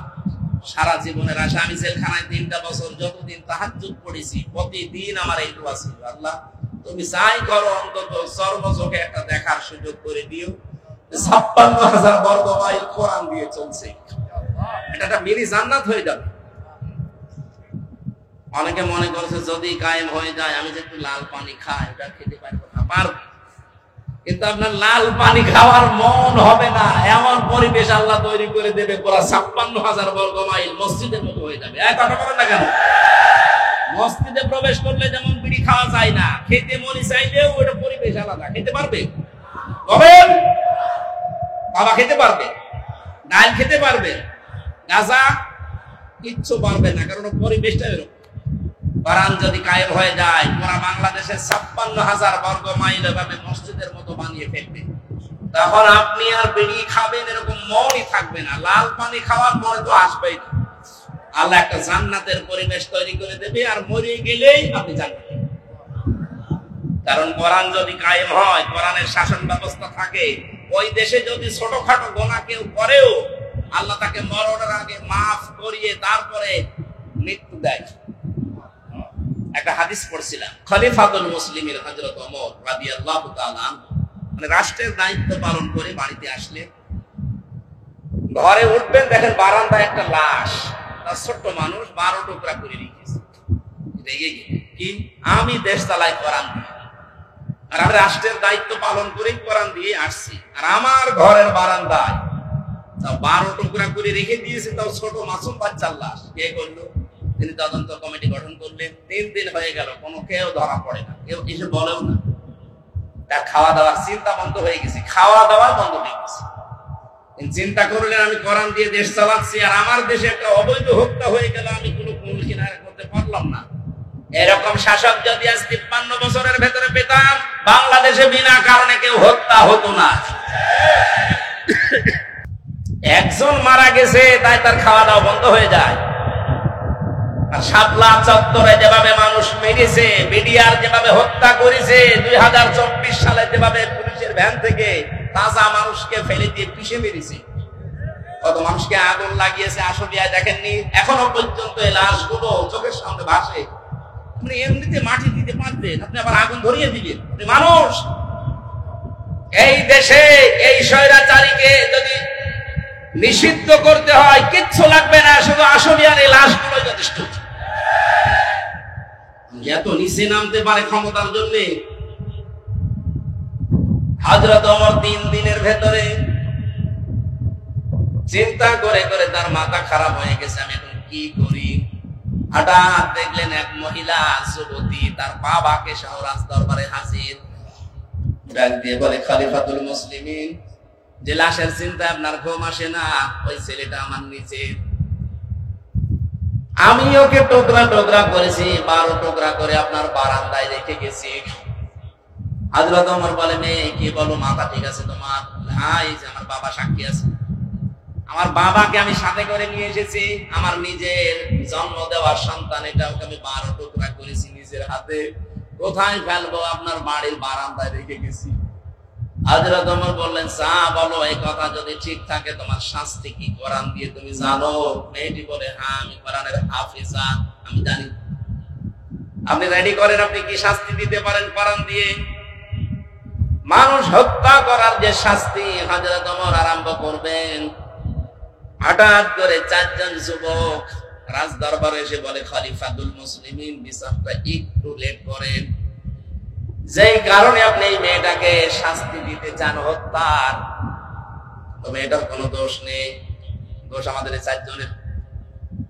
এই মেয়েটা তার বাবাকে নিয়ে পাহাড়ি এলাকায়, জঙ্গলি এলাকায় থাকতো, বসবাস করতো। ওখানে আমরা শিকারে গিয়েছিলাম, যাবার পরে এই মেয়েটার রূপ সৌন্দর্য দেখে শেষ পর্যন্ত যৌবনের তাড়নায়, শয়তানের ধোঁকায়, নফসের ধোঁকায় পড়ে আমরা বাবাকে বেঁধে রেখে তার সম্ভ্রম নষ্ট করেছি। এরপরে সে গর্ভবতী, এই কারণে সন্তান, এটার কারণে আপনি এই মনে করছিলেন, শাস্তি যদি দিতে হয় আমাদের দেন। হযরত ওমর ওদেরকে জিজ্ঞাসা করলেন, 3টা দিন পার হয়ে গেল, তোমরা আসলে না কেন? আগে থেকে যদি আসতে তাহলে আমার খাওয়া দাওয়া বন্ধ হয় না, আগেই বিচার করে দিতাম। ছেলেগুলো বলে খলিফা আমি আসি নাই আমরা এই জন্য মনে করেছিলাম যা করলাম কেউ সাক্ষী তো নেই, ধরা যদি না পড়ি বেঁচে যাব। কিন্তু কোরআনে কারিম আমাদেরকে বাঁচতে দিল না। বারবার কোরআন আমাদের সামনে এসে এই কথা আমাদেরকে যেন আহ্বান জানায়, দুনিয়াতে যে গুনাহ করলে এটার যদি শাস্তি দুনিয়ায় না হয়, মরণের পরে কিন্তু আল্লাহ ডবল করে বিচার করবে। মুসলমানের এখানে একটা কথা বলে রাখি, কোন অপরাধের শাস্তি যদি আপনি দুনিয়ায় না পান, ওই অপরাধের বিচার যদি আল্লাহ কিয়ামতে যেদিন করবে ডবল করে করবে। কথা বুঝতেছেন? তিনটা পাপের শাস্তি আল্লাহ ডবল দেবেন। সূরা ফুরকান 19 নম্বর পারার 4 নম্বর পৃষ্ঠার 13 নম্বর লাইনে আছে, 69 নম্বর আয়াত। ওয়াল্লাযীনা লা ইয়াদউনা মা'আল্লাহি ইলাহান আখারা ওয়া লা ইয়াকতুলুনান নাফসাল্লাতী হারামাল্লাহু ইল্লা বিল হাক্কি ওয়া লা ইয়াজনুন। ইলা আখির আয়াত। এই দুনিয়াতে আল্লাহকে ডাকে, তার পাশাপাশি যারা অন্যকে ডাকে তাদের শাস্তি হবে মরণের পরে ডবল। আল্লাযীনা লা ইয়াদউনা মা'আল্লাহি ইলাহান আখার, এই যে মা মানে সঙ্গে সাথে, আল্লাহকে ডাকে কিন্তু তার সাথে অন্য কাউকে ডাকে। আর এইটাই বাংলাদেশে চালু করার জন্য 15.5 বছর অনেক কুটি পড়ে লেগেছিল। আপনি আল্লাহকে ডাকেন, পাশাপাশি আমার বাবাকেও ডাকেন, এই জন্য মোড়ে মোড়ে বাবা। বলে না কেন? এমন কোন জায়গা ছিল যে বাবা নেই? মাথার উপরে বাবা, টয়লেটেও বাবা। আমি তো অনেক টয়লেটে যেয়ে দেখেছি বঙ্গবন্ধু টয়লেট, কি গো? আর কোন জায়গা বাকি ছিল? টাকার ভেতরে দিয়ে রেখেছেন। বাজার করতে গেলে ওইদিকে তাকিয়ে মনে হচ্ছে না একজন আছে, মাথার উপরে রেখে দিয়েছেন। অথচ কোরআন জানিয়েছে ওয়া কালিমাতুল্লাহি হিয়াল উলিয়া, সব জায়গায় উপরে থাকবে আমি আল্লাহর কথা। এখন ডক্টর মোহাম্মদ ইউনূসের মাথার উপরে যেটা লেখা লা ইলাহা ইল্লাল্লাহু মুহাম্মাদুর রাসূলুল্লাহ, আমরা এইটাই চাই। এক কথা বলেন, সব জায়গায় উপরে থাকবে কার কথা? আল্লাহকে ডাকার পাশাপাশি যারা অন্য কাউকে ডাকার সিস্টেম করে দিয়েছিলেন তাদের শাস্তি ডবল হবে। আল্লাহ মনে হয় এইটা সহ্য করে নাই, এই জন্য বিকাল 5টা বাজতে বাজতে সারা দেশ থেকে আল্লাহর বিপক্ষে যারা তাদের সব নষ্ট করে দিয়েছে। আমার কুষ্টিয়াটা একটু শক্ত ছিল, ওটা ভাঙতে একটু দেরি হয়েছে। এত শক্ত পাথর সারা দেশের টাকা পয়সা খরচ করে করে আমার মনে হয় এগুলো বানিয়েছিল। অন্যান্য জেলার তুলনায় আমার কুষ্টিয়াতে যেহেতু আল্লাহর ওলি 2 জন আছে, হানিফ আর ইনু, এই 2 জন মিলে বানিয়েছে। এত মহব্বত আপনার, আল্লাহর রাগ ও মানুষের অন্তরে তাদের প্রতি এত বেশি দিয়েছে।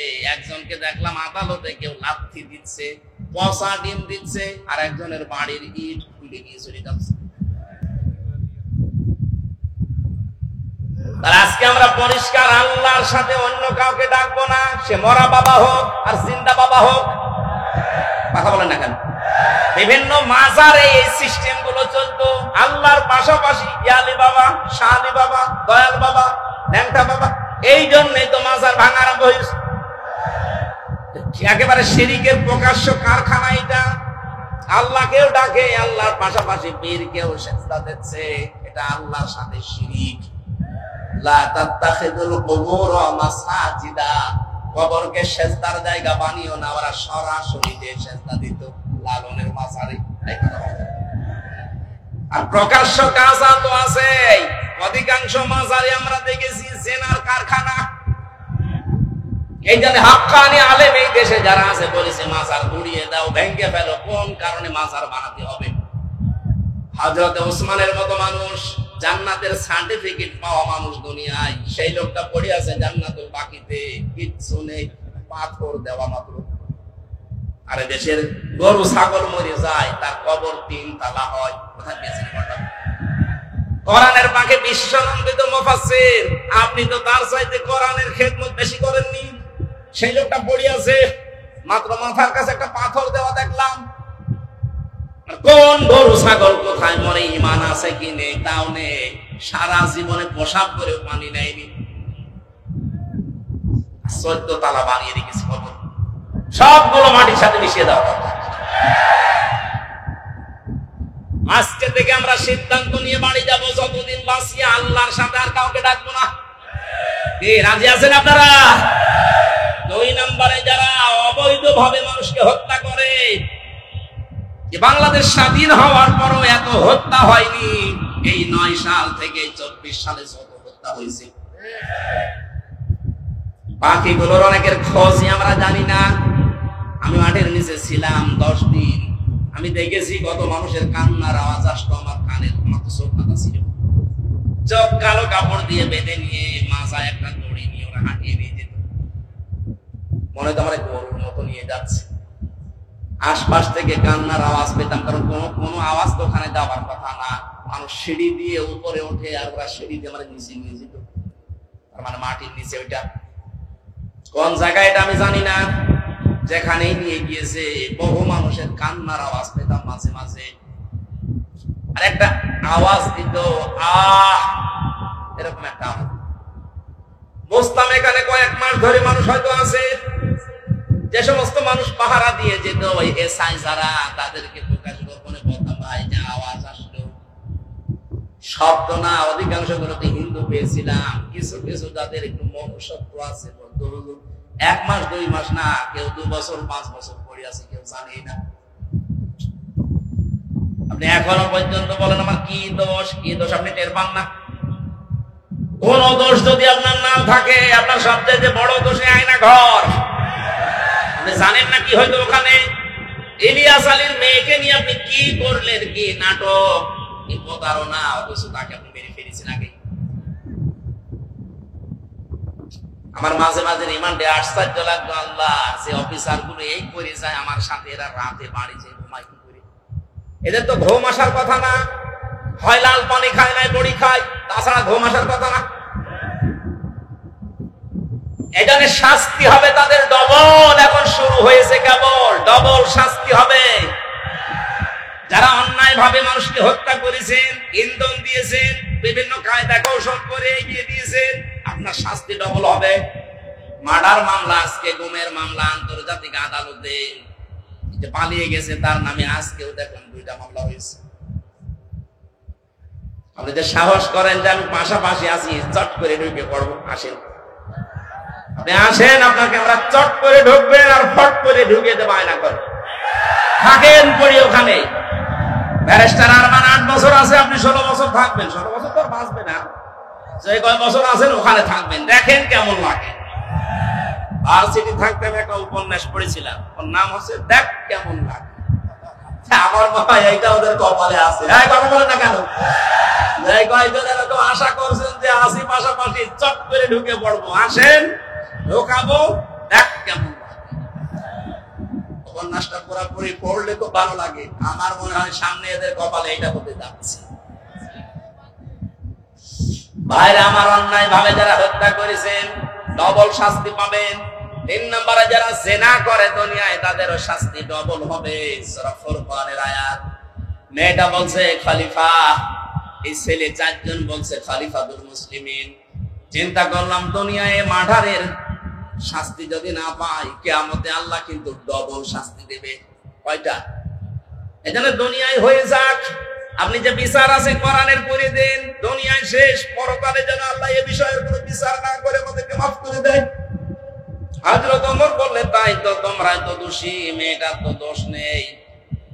মেয়েটাকে ডাক দিয়ে বললেন তোমার দোষ এইটা যে তুমি 12 টুকরা করেছো লাশটা, আমার ঘরের বারান্দা রাখলে, অন্য কোথাও ফেলে দিলে না কেন? মেয়েটা কোরআনের হাফেজা, ডাক দিয়ে বলছে খলিফাতুল মুসলিমিন, আমার সন্তানকে আমি গলা টিপে মেরে ফেলতে পারতাম, 12 টুকরা করেছিলাম আমি, বিভিন্ন জঙ্গলে পাহাড়ে ছিটিয়ে দিতে পারতাম, কিন্তু আপনার কাছে আমি কেন দিলাম? দিয়েছি এই কারণে, প্রথম কারণ আমার ছেলেটাকে আমি হত্যা করেছি, 1 নাম্বার কারণ হচ্ছে সে জারজ, তার তো বাবা ঠিক নেই। কয়টা বাবা? বলেন বলেন। জন্ম তো ঠিক নেই, বাবা 4টা, যদিও ওর দোষ না, কিন্তু সন্তানটা তো জারজ। আর আমি কোরআনে কারিমে সূরা কলমের 13 নম্বর আয়াত থেকে 19 নম্বর আয়াত পর্যন্ত জানি যারা যার সন্তান এই পৃথিবীতে তাদের 13টা কাজ হবে, তার এক নম্বরে তারা কোরআন বিরোধী হবে। আমার পেটে জন্ম নিয়ে বড় হয়ে আমার সামনে কোরআনের বিরুদ্ধে মিছিল করবে আমার ছেলে, এটা আমি মানতে পারি না। এই জন্যই আমি নিজের হাতে জবাই করেছি। বাংলাদেশে আজ যারা কোরআনের বিপক্ষে অবস্থান নিয়েছিলেন, নিচ্ছেন, এখনো সামনে অনেকে চেষ্টায় আছেন। আজকে একজন বুদ্ধিজীবী নামে বুদ্ধিজীবী কালাঙ্গ, আমি নাম নিলাম না, লোকটা বলেছে ধর্ম কোন রাষ্ট্রের ব্যাপার, কোন ব্যক্তির ব্যাপার না। এই শব্দটা তার বলা ঠিক হয়নি। সে যে তাওবা না করে সেও মুশরিক। এক কথা বলছে না কেন? কোন মানুষের যদি ধর্মই না থাকে, ওরা উদাহরণ দেয় যে নিরপেক্ষ হওয়া লাগবে। পৃথিবীতে কোন নবী ধর্মের ব্যাপারে নিরপেক্ষ ছিলেন? আপনি একজনের নাম বলেন। এই ধোঁকাটাও চলছে সামনে, হয়তো সামনে আসতে পারে। আগে থেকে সতর্ক করলাম, যারা এগুলো করছেন এগুলো কিন্তু একটা ধোঁকাবাজি। আমরা এক জালেমকে বিদায় দিয়ে কোন নতুন জালেমকে আর এই জায়গায় আমরা দেখতে চাই না। যারা আসবে তারা যেন ইনসাফ কায়েমকারী হয়। মেহেদী বলে, খলিফা আমি একটা একটা করে 13টা কারণ বলতে পারি কেন আমি হত্যা করেছি। আমি এসেছি এই কারণে, আমি না আসলেও পারতাম। মেরে আমার সন্তানটাকে জবাই করে ফেলে যদি পাহাড়ে জঙ্গলে ছড়িয়ে ছিটিয়ে দিতাম, আপনিও ধরতে পারতেন না। আমি এসেছি এই কারণে, আমি যেহেতু হত্যা করেই ফেলেছি, আর হত্যার বিচার যদি দুনিয়ায় না হয়, কিয়ামতে আল্লাহ তখন তৈরি করবে। দয়া করে কোরআন দিয়ে আমার বিচারটা করে দেন, কিয়ামতে যেন আল্লাহ আমার ব্যাপারে আর কিছু না বলে। হযরত ওমর এই 5 জনের বিচার করলেন। আমার বোঝানোর বিষয় ছিল কোরআনে কারীম দেশে থাকার কারণে, কায়েম থাকার কারণে ওরা গুনাহ করেছিল, কিন্তু গুনাহ করার পরেও কোরআনে কারীম তাদের ভেতরে অনুশোচনা, অনুতপ্ত এমন ভাবে ধরিয়েছে, মরণের আগে তারা ঈমান নিয়ে বিদায় নিতে পেরেছে। এ দেশে যদি কোরআন কায়েম হয়ে যায়, আপনার মদ খেতে মনে চাইবে না, বিড়ি খেতে মনে চাইবে না, ডাল পানি খেতে মনে চাইবে না, কারণ পরিবেশটাই হয়ে যাবে এরকম। ছোটখাটো গুনাহ যদি নফসের ধোঁকায়, শয়তানের জালে পড়ে হয়েও যায়, কোরআন আপনাকে বাধ্য করবে অনুশোচনা করে, তাওবা করে জীবনের মতো ঈমান নিয়ে বিদায় নেওয়ার। বলেন আমিন। আল্লাহ, আমরা এইরকম একটা পরিবেশ চাচ্ছি, কথা বলেন ঠিক কিনা?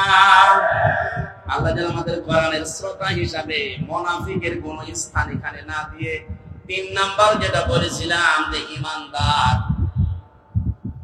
এই মানুষগুলোর যে বৈশিষ্ট্যগুলো আল্লাহ দিয়েছেন সূরা আনফালের 2, 3, 4 নাম্বার আয়াতে, আল্লাহ আমাদের ভরপুর করে আজ বাড়িতে নিয়ে যান। বলেন আমিন। দরুদ আর সালাম পাঠের মাধ্যমে আজকের তেলাওয়াতকৃত আয়াত সূরা মুমতাহিনা। কোন সূরা? মুমতাহিনা মানে পরীক্ষিতা নারী। 6 জনের নাম পেয়েছি আমি।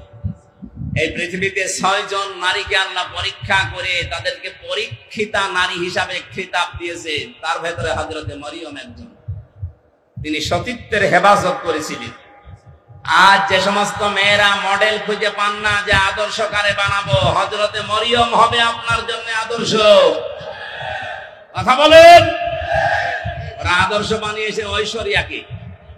আজকে ঐশ্বরিয়ার জীবনে গিয়েছে, ওই একজনকে খুশি করার জন্য রাতের বেলা কত টাকা কন্টাক্ট করে, কত টাকা ভাড়া পায়, আপনি তার জীবনী পড়ে দেখেন। এই যদি হয় আপনার আদর্শ, আর আপনি এটা দেখে দেখে মনে করেন এর মতো হবো, হ্যাঁ ওর মতো হবেন, দুনিয়ায় শেষ, আখিরাতে সারা জীবন জাহান্নাম পোড়ানো। মেয়েরা যারা এসেছেন, আপনার আদর্শ হওয়া লাগবে 1 নম্বরে মরিয়ম। আপনার চরিত্রকে, সতীত্বকে আপনি হেফাজত করে রাখবেন। আমরা আগে তাফসিরে প্রবেশ করি, এরপরে সামনে যাব ইনশাআল্লাহ। ফাউযু বিল্লাহি মিনাশ শাইতানির রাজীম। বিসমিল্লাহির রহমানির রহিম। ইয়া আইয়ুহান নাবিয়্যু ইযা জাআকাল মুমিনাতু ইউবাইয়িনাকা ওয়ালা আল্লা ইউশরিকুনা বিল্লাহি শাইআ। সুবহানাল্লাহু আযীম। সূরা মুমতাহিনা নামকরণটা এর ভেতরে শব্দটা আছে, এখান থেকে সূরার নামকরণ। আজকে আমরা সবগুলো আয়াত পড়েছি মাত্র এক আয়াতের 4 ভাগের 1 ভাগ। আমার আজকের আলোচনার বিষয় হচ্ছে ঈমান কিভাবে আপনি আনবেন। আমরা তো অনেকে ঈমানদার বসে আছি, কিন্তু এইভাবে না। ঈমান আনতে হলে কিছু শর্ত মানা লাগে। আমরা যেন আজকে শোনার পরে ওই শর্ত অনুযায়ী আমাদের বাকি জীবন চালাতে পারি। বলেন আমিন। সূরা মুমতাহিনার 12 নম্বর আয়াতটা পড়েছি। আল্লাহ ডাক দিয়েছেন, ইয়া আইয়ুহান নবী, হে নবী। কোরআন শরীফের ভেতরে আল্লাহ ইয়া মুহাম্মদ বলেন না, ইয়া নবী ইয়া রাসূল এই শব্দটা লাগিয়েছেন। আর মুহাম্মদ শব্দ বলার সঙ্গে সঙ্গে নবীর রিসালাতের ঘোষণা দিয়ে তার সম্মান আরো বাড়িয়ে দিয়েছেন। আজকে রাসূলের সম্মান বাড়ানোর জন্য রবিউল আউয়াল মাসে যারা জন্মদিন পালন করে, পৃথিবীর কোন মানুষের জন্মদিন মৃত্যুদিন পালন করার ভেতরে কোনো ফায়দা নেই। এমনকি কোন মানুষ যত দামি হোক আপনার জীবনের জন্য, যত উপকার করুক আপনার জীবনে, ও যদি মারা যায় সর্বোচ্চ 3 দিনের উপরে কোনো শোক নেই। হ্যাঁ, একজন মহিলার স্বামী যদি মারা যায় তাহলে 3 মাস 10 দিন সে বিবাহ বন্ধনে আবদ্ধ না হয়ে তার জন্য অপেক্ষা করে এর পরবর্তীতে অন্য স্বামী গ্রহণ করবে, এই শেষ। পৃথিবীর কোন মানুষের জন্য 3 দিনের উপরে শোক জায়েজ নেই। আর আমরা সেই 75 সাল থেকে শোক পালন করিয়েই আসছি। কেন? উনি কি আপনার কি স্বামী হয়? আপনার কি বাবা হয়? কোন কারণে শোক পালন করা লাগবে তার জন্য? বলেন। আপনি কি তাকে ইসলামের ঊর্ধ্বে মনে করেন? ওই যে আমি বললাম না যে ঈমান ভাঙে যায় 10টা কারণে, তার 10 নম্বর কারণে পৃথিবীর কাউকে যদি কেউ ইসলামের ঊর্ধ্বে মনে করে তার ঈমান ভেঙে যায়। এই কারণেই তো আপনি এটা করেন, প্রতি বছরে বছরে জন্মদিন মৃত্যুদিন পালন করেন, তাকে মনে করেন ইসলামের ঊর্ধ্বে। ইসলামে জায়েজ নেই, আপনি পেলেন কোথায়? আগামী থেকে এটা আমরা আর করতে চাই না। এই জন্য তো এবার রাষ্ট্রীয় ভাবে 15ই আগস্ট পালন করতে দেয়নি। কিসের 15 আগস্ট 16 আগস্ট? কোরআনে হাদিসে যেটা নেই ওইটা আমরা রাষ্ট্রীয় ভাবে পালন করে সময় নষ্ট করতে চাই না। কোরআন হাদিসে থাক, আমরা 10 দিন ধরে পালন করব। এই কথা বলেন না কেন? সিঙ্গাপুরে 95% মুসলিম, আর আমাদের দেশে 96% আমরা মুসলিম। এখানে কোন বানানো নিয়ম নীতি চলতে পারবে? বলেন তো পারবে? আগামী থেকে সেই হোক 3 দিনের উপরে আমাদের কোনো শোক আর থাকবে না। বিশ্ব নবী মুহাম্মদ রাসূলুল্লাহর উপরে তো দুনিয়ায় আর কেউ নেই, আল্লাহর পরে তার স্থান। শোক পালন করা যদি জায়েজ হতো প্রতি বছরে বছরে, আমার মনে হয় তার জন্য আমরা শোক পালন করতাম। কোন আলেম তো এটা করে না। যে সমস্ত বেদাতপন্থী আছে এরা নবীর জন্মদিন পালন করার জন্য উঠে পড়ে লাগে। কোথায় পেয়েছেন দলিল বলেন তো? নবীর মিলাদ পড়েন। মিলাদ মানে জন্ম। মিলাদ মানে কি? যেই 2 জন চাচা নবীর জন্মে খুশি ছিল, 2 জনেই জাহান্নামে গেছে। একটা আবু তালেব আর একটা আবু লাহাব। কথা বলেন না কেন? 2 জনই কিন্তু মিলাদে নবীর জন্মে খুশি। আর যেই 2 জন চাচা নবীর আদর্শে খুশি, হযরত হামজা হযরত আব্বাস, 2 জনেই জান্নাতি। এখান থেকে শিক্ষা নিতে পারেন না? এরপরও আপনি আলেম নামে জালেম হয়ে কলঙ্ক করে মানুষকে আপনি ধোঁকা দিয়ে বোকা বানিয়ে টাকা ইনকাম করছেন এই রবিউল আউয়ালের নাম দিয়ে। আশা করছি এগুলো আমরা সচেতন মানুষ আগামী থেকে আর করব না। আপনি যদি আদর্শ অনুসরণ করে খুশি থাকতে চান তাহলে 40 থেকে 63 এই 23 বছর অনুসরণ করেন। এই কথা বলে না কেন? আমরা এখন থেকে কারো জন্ম নিয়ে আনন্দ করব না। আমাদের জন্ম নিয়ে আনন্দ না, আমাদের আনন্দ হবে তার আদর্শ নিয়ে। কথা বলে না কেন? নবীজিকে আল্লাহ ডাক দিলেন ইয়া মুহাম্মদ, যেখানে কোন জায়গায় কোরআনে আল্লাহ দেয়নি। নাম নেওয়ার সঙ্গে সঙ্গে রিসালাতের ঘোষণা দিয়ে তার সম্মান বাড়িয়ে দিয়েছেন। মুহাম্মাদুর রাসূলুল্লাহ, ওমা মুহাম্মাদুন ইল্লা রাসূল, মা কানা মুহাম্মাদুন আবা আহাদিম মির রিজালিকুম ওয়ালাকিন রাসূলুল্লাহ খাতামান নবিয়্যিন। আর আছে সূরা মুহাম্মদ একটা আয়াত, আলা নুজিলা আলা মুহাম্মাদ ওয়াল হাক্কু মির রাব্বিহি। প্রত্যেকটি জায়গায় আল্লাহ তার নাম নেওয়ার সঙ্গে সঙ্গে ঘোষণা দিয়েছেন যে তিনি আমার রাসূল। জোরে বলেন আল্লাহু আকবার। এই জন্য আমরা এই জায়গা একটা স্পর্শকাতর জায়গা। রাসূলুল্লাহকে কেউ গালি দিলে আমরা সহ্য করতে পারি না। কুষ্টিয়াতে গত 2 দিন আগে একজন বুঝে হোক না বুঝে হোক গালি দিয়েছে। এখানে কোনো ছাড় নেই, আপনি বুঝে দিন আর না বুঝে দিন, আপনি অপরাধী। কুষ্টিয়া ফসে উঠেছে, সারা দেশ এখন ফসতেছে। আগামী থেকে আমরা এদেশের এই বিবেক বুদ্ধিহীন কিছু মানুষ আছে, বিভিন্ন নাম নিয়ে যারা চলে, সে যে নামেই হোক, রাসূলুল্লাহর ব্যাপারে কিন্তু কোনো আপোষ নেই। বিশ্ব নবীকে অপমান করার চেষ্টা করলে, গালিগালাজ করলে, যা করা লাগে এই দেশের মানুষ কিন্তু তাই করবে। এজন্য সাবধান হয়ে থাকবেন এই বিষয়ে। অন্তত আপনি আমারে গালি দেন, অসুবিধা নেই, কিন্তু রাসূলুল্লাহকে গালি দিতে পারবেন না। আমাদের জীবনের চাইতেও তিনি আমাদের কাছে দামি। কথা বলেন ঠিক কিনা? আল্লাহ এই মহব্বতের কারণে যেন আমাদেরকে মাফ করে দেন। আমি এখানে একটা তথ্য বলবো, এই যারা মহব্বত করি আল্লাহর রাসূলকে, এই কথা বলে শেষ করে দেন, তাদের জন্য খুব শিক্ষা আছে এখানে। আপনি শুনেছেন আয়াতটা, দেখেন এইভাবে নেই, কুল ইন কুনতুম তুহিব্বুনাল্লাহা ফাত্তাবিউনি ইউহিব্বুকুমুল্লাহ ওয়া ইয়াগফির লাকুম যুনুবাকুম আল্লাহু গফুরুর রহিম। সূরা আলে ইমরানের 31 নম্বর আয়াত। আল্লাহ পাক বলেন, নবী আপনি বলুন, তোমরা যারা বলো আল্লাহ তোমাকে ভালোবাসি, এই দাবি যারা করো তাদেরকে বলছি, এই দাবি করার দরকার নেই। যদি দাবি সত্যে প্রমাণ দিতে চাও, ফাত্তাবিউনি, আমি রাসূলের অনুসরণ করো। এখানে যে তাবউন শব্দটা আছে, তাবাইন, যত বিধান আছে আরবিতে দেখবেন, তাবউন মানে দেখে দেখে চলা। আমার সামনে বেলাল স্যার যেভাবে হেঁটে যাবে, যেভাবে পা ফেলবে, যেভাবে হাত নাড়াবে, যেভাবে মাথা দোলাবে, ওইভাবে দেখে দেখে চলার নাম আরবিতে তাবউন। তাহলে রাসূলুল্লাহকে কি অনুসরণ করা লাগবে, ইত্তেবা করা লাগবে তাকে দেখে দেখে। প্রশ্ন আসতে পারে, উনি তো আমার সামনে নেই। হ্যাঁ, উনি সামনে, ওনার আদর্শ পড়ে আছে আমাদের সামনে। বিদায় হজের ভাষণের দিন বলেছিলেন, তারাক্তু ফীকুম আমরাইন, 2টি জিনিস রেখে গেলাম, লান তাদিল্লু মা তামাসসাকতুম বিহিমা, কিতাবাল্লাহ ওয়া সুন্নাতু রাসূলিহি।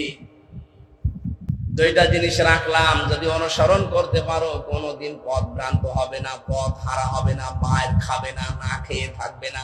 এই তাদিল্লু শব্দের 99টা অর্থ আছে। কোনদিন আপনি না খেয়ে থাকবেন না, কারণ জমিন আল্লাহ আমাদেরকে ওয়ারিশ বানিয়েছে। জমিনের ওয়ারিশ যারা, তারা না খেয়ে থাকবে। মানে পৃথিবীতে যারা আল্লাহকে মানে না, তারা এই পৃথিবীর ভাড়াটিয়া, আর আমরা হচ্ছে জমিনের মালিক। মালিক কোনদিন না খেয়ে থাকতে পারে না। আমরা যেহেতু অনুসরণটা ওইভাবে করতে পারছি না, কিভাবে? ফাত্তাবিউনি, আমি রাসূলকে তোমরা অনুসরণ করো। যদি অনুসরণ করতেই পারো, যখন অনুসরণ আরম্ভ হবে, আমি আল্লাহ নিজে তখন ভালোবাসা আরম্ভ করব না করেছি। এখানে যারা আরবি গ্রামার বোঝে জিজ্ঞাসা করেন, ইউহিব্বু, এটা মোজারে, বর্তমান, ভবিষ্যৎ, প্রেজেন্ট, ফিউচার। যখন থেকে আপনি নবীজিকে অনুসরণ আরম্ভ করবেন, তখন থেকে আপনাকে আল্লাহ ভালোবাসা শুরু করবে। কি কথা বুঝতেছে? তার মানে এখনো যারা নবীর আদর্শকে অনুসরণ আরম্ভ করেনি, করবে বলে আশা করছে, আল্লাহ তাদেরকে ভালোবাসা শুরু করেনি। আমি কথা বোঝাতে না পারলে আবার রিপিট করব। রাসূলুল্লাহকে কেউ যদি অনুসরণ করা আরম্ভ না করে, আল্লাহ তাকে ভালোবাসা শুরু বলেন করেন। আর আল্লাহ যদি ভালোবাসে, কয়েকটা উপকার আছে। 1 নম্বরে আল্লাহ পাক বলেন, আমি যদি কাউকে ভালোবাসি, ওয়ায়াগফির লাকুম যুনুবাকুম, এক ফিরে দাও মুসারে, বর্তমান, ভবিষ্যৎ, প্রেজেন্ট, ফিউচার, জামবুন 1 বছর, যুনুব বহু বছর।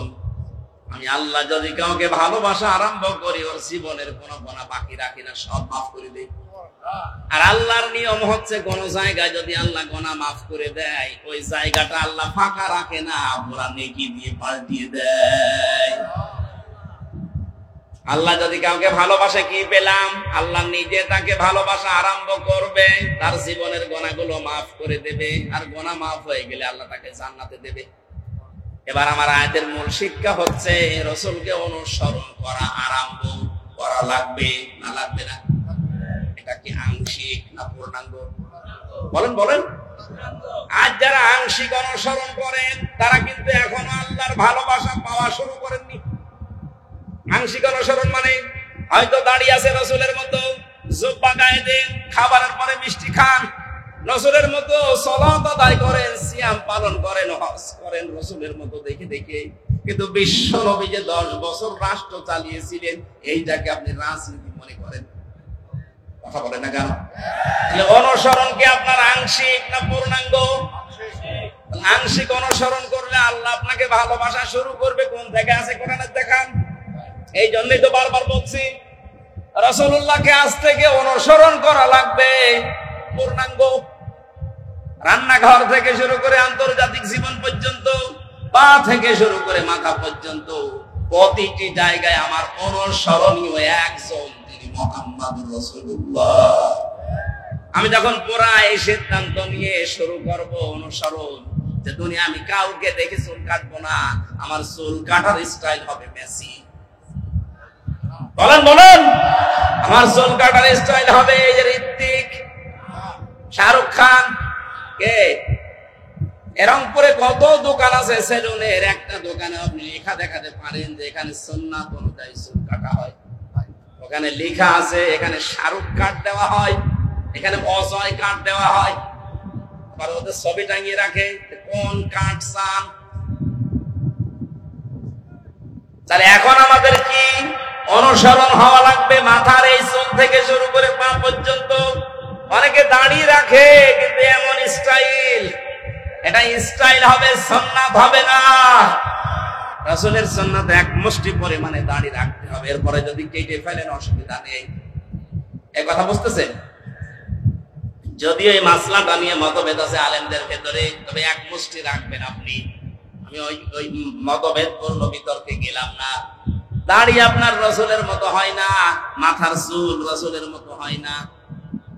মোষ যে রাখার সিস্টেম, আল্লাহর নবী বলেন খালিফুল মুশরিকিনা আফুল্লুহা ওয়া ফুশারি, মুশরিকদের বিপরীত করবা, দাড়িকে লম্বা করে দিবা আর মোষকে খাটো করবা।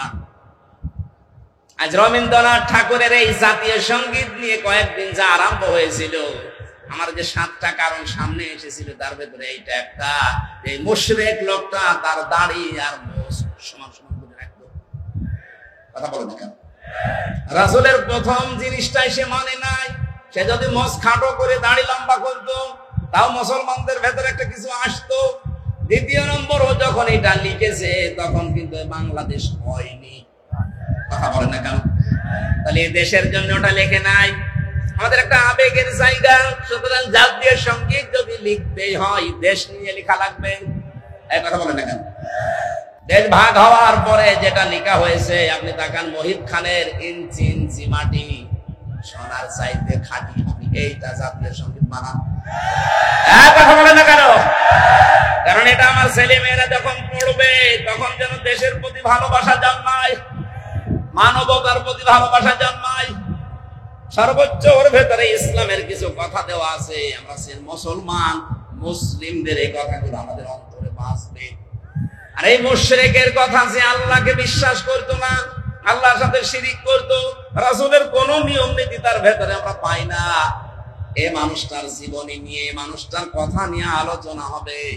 ঢাকা বিশ্ববিদ্যালয়ে আগামী থেকে যদি কোনো আলোচনা অনুষ্ঠান হয়, স্যার সলিমুল্লাহ খান যিনি জমি দিয়েছিলেন তার নামে হওয়া লাগবে।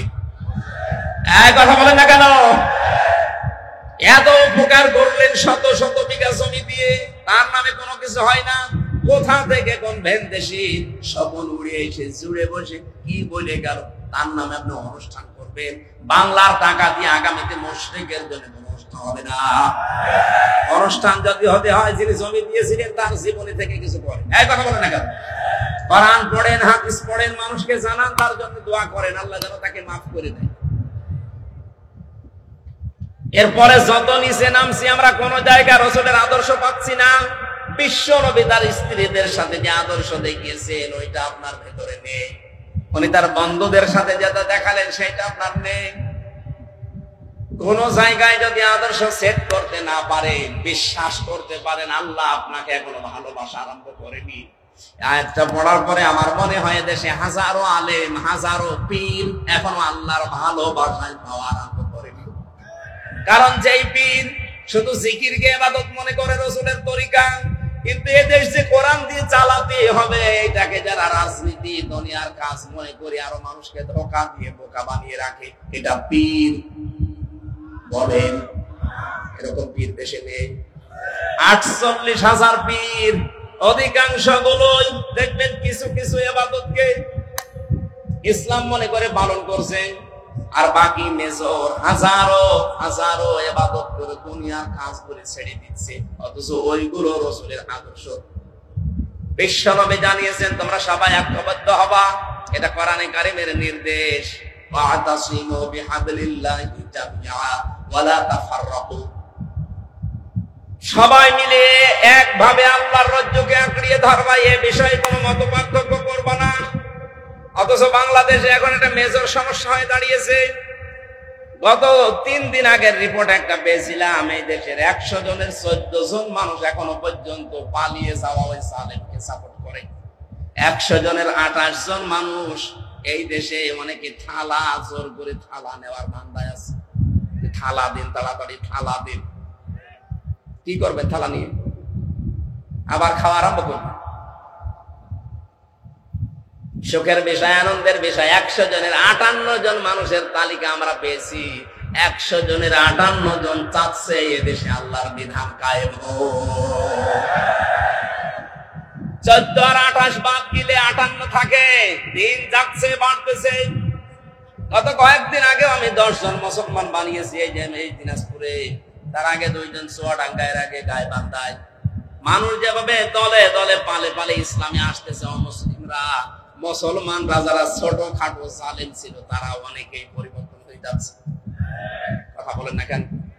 আমরা এগুলো দেখতে পাচ্ছি। নবীজি যা করেছিলেন মক্কার পরে, মক্কা বিজয়ের পরে নবীজি যা যা করেছিলেন এদেশের ডাক্তার শফিকুর রহমানের ভেতরে আমরা সেইটাই দেখতে পাচ্ছি। 1500 বছর পর আমার মনে হচ্ছে নবীর আদর্শটা আমরা দেখতে পাচ্ছি আজ। বিশ্ব নবী মুহাম্মদ রাসূলুল্লাহ ওই সময় বলেছিলেন, সাবিরা 3টা কাজ করবা না। কোন নারীর গায়ে হাত দিবা না, কোন শিশুর গায়ে হাত দিবা না, কোন ফলদার বৃক্ষ কাটবা না। 3টা কাজ বেশি বেশি করবা। যেখানে তিনি অবস্থান নিয়েছিলেন বলেছিলেন তাবুর আশপাশে তোমরা রান্নাঘর, চুলা এটা বেশি বানাবা, আর টয়লেট পায়খানা যেটা এটা কম বানাবা। আর আমার শত্রু বড় এখন বেঁচে আছে আবু জেহেল, তুমি আবু সুফিয়ান আছে, তার ঘরে যদি কেউ আশ্রয় নেই তাকে তোমরা মাফ করে দিবা, ক্ষমা করে দিবা। এই 1400 বছর পর ডাক্তার শফিকুর রহমান এত অত্যাচার, জুলুম, নির্যাতনের শিকার হওয়ার পর এই কাজগুলো তিনি এখন দেখিয়েছেন। যারা আমাদের প্রকাশ্য শত্রু ছিল তাদের ওই ঘর বাড়িগুলো উনি পাহারা দিয়েছেন লোক দিয়ে। কথা বলুন। কৌশল অবলম্বন করার জন্য মুসলমানদেরকে নিয়ে তিনি ঐক্য হওয়ার চেষ্টা চালাচ্ছেন। আমরা দেখতে পাচ্ছি কিছু মানুষ এখনো পর্যন্ত সেই মানধাত আমলের আকীদা আকীদা আকীদা এই নিয়ে তারা এখনো ডিভাইডেডে আছে। মুফতি জসিমউদ্দিন রহমানী মাদ্দাজিল্লুহুল আলী কয়েকদিন আগে জেল থেকে বের হয়ে উনি জানিয়েছেন এই দেশে মুসলমান যেন এক হতে না পারে, এর পেছনে সবচাইতে জঘন্যতম ভূমিকা পালন করছে একজন পীর। জাতি কিন্তু বুঝে ফেলেছে, যারা ফরিদউদ্দিন মাসুদের মতো মানুষকে তালয় বানিয়েছেন। কথা বলে না কেন? আপনি আর তালয় বানানোর লোক পাননি দেশে? এর মানে একটা কলঙ্কিত মানুষ মুফতি আমিনী সাহেবের জামাই মাওলানা শাকাওয়াত রাজি আমার সাথে 3 বছর জেলে ছিল বেচারা। উনি মাঝে মাঝেই বলতো, টক শোতেও বলেছে, এই বাংলাদেশে তাসলিমা নাসরিনের মতই এই ফরিদউদ্দিন মাসুদ, কোনো পার্থক্য। ও আর একই যে লোকটা কোরআনের পাখি সাইদি সাহেবের ফাঁসি চাইতে পারে, একটা মাজলুম মানুষ সে জেলখানায় আছে, তারা আমৃত্যু দিয়েছিল, আর এই লোকটা শাহবাগে গিয়ে বলছে আমরা তার ফাঁসি চাই। এটা একটা টাটকা নির্ভেজাল কোলাঙ্গার। আলেম নাম নিয়েছে, ওর নাম নাকি বুজুর্গ আল্লামা, কত কিছু দিয়েছে। ওর নামে বুজুর্গ দিলে আল্লাহর আরশ কাঁপবে, ওর নাম বেজিরগু। কথা বলে না কেন? যে কয়টা 5-8টা গোলাম ছিল যারা মাজলুমের বিপক্ষে অবস্থান নিয়েছিল, পক্ষে না গিয়ে জালেমদের পা শুধু চেটেছে, যারা কওমি জননী নাম দিতে পারে জালেমকে, একটাকেও যেন বিচার ছাড়া আর বাঁচতে না দেওয়া হয়।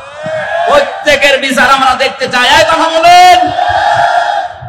ওই যে মাইজ ভান্ডারী নজিবুল বশর, ও শয়তান সেদিন ভিডিও পাঠিয়েছে যে আমি যা করেছি জামাতের বিরুদ্ধে, শিবিরের বিরুদ্ধে, বিএনপির বিরুদ্ধে, এরা আমারে ছাড়বে না, জীবনও আপনাকে ছাড়া হবে না।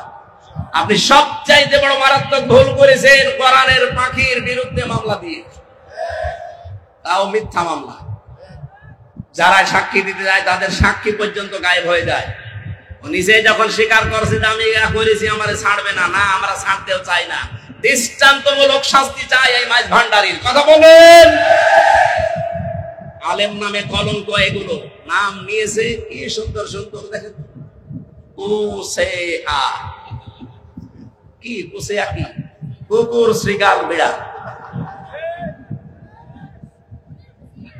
যাদের নামে ডিরেকশন, ডিগ্রি 14টা করে ব্যবহার করে, এগুলো জাহান্নামী মানুষের আলামত। আপনাকে মানুষ নিজে ডাকবে, আপনি আল্লামা কিনা, নিজের নামে আগেই পরিচয় দেয় আমি শোলাকিয়ার ইমাম। কিসের শোলাকিয়ার ইমাম? ইমামতি করার জন্য সেই গোপালগঞ্জ থেকে গন্ডা ভাড়া করে এনে বাইতুল মুকাররমের মতো জায়গা অপবিত্র করেছে। কত মুসল্লির রক্ত ঝরিয়েছে, এর যেন ছাড় দেওয়া না হয়। এই কথা বলে না কেন?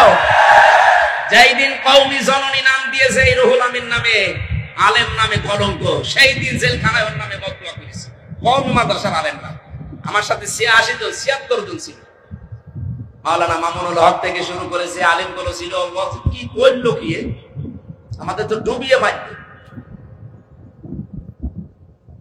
এখনো পর্যন্ত আপনি একটা পীরের নাম নিয়ে তার সাফাই গিয়ে যাচ্ছে। মুফতি জসিমউদ্দিন রহমানী 11 বছর জেল কেটেছে। আপনি কয় বছর ছেড়েছিলেন? তার যে স্যাক্রিফাইস, সেটা এমনি এমনি বলে না, সে আপনাদের সাথে ছিল, মিশেছে, দেখেছে, বাস্তবতা সে জানে। আমিও জেলের ভেতরে কমপক্ষে 50 দিন তার সাথে আমার দেখা।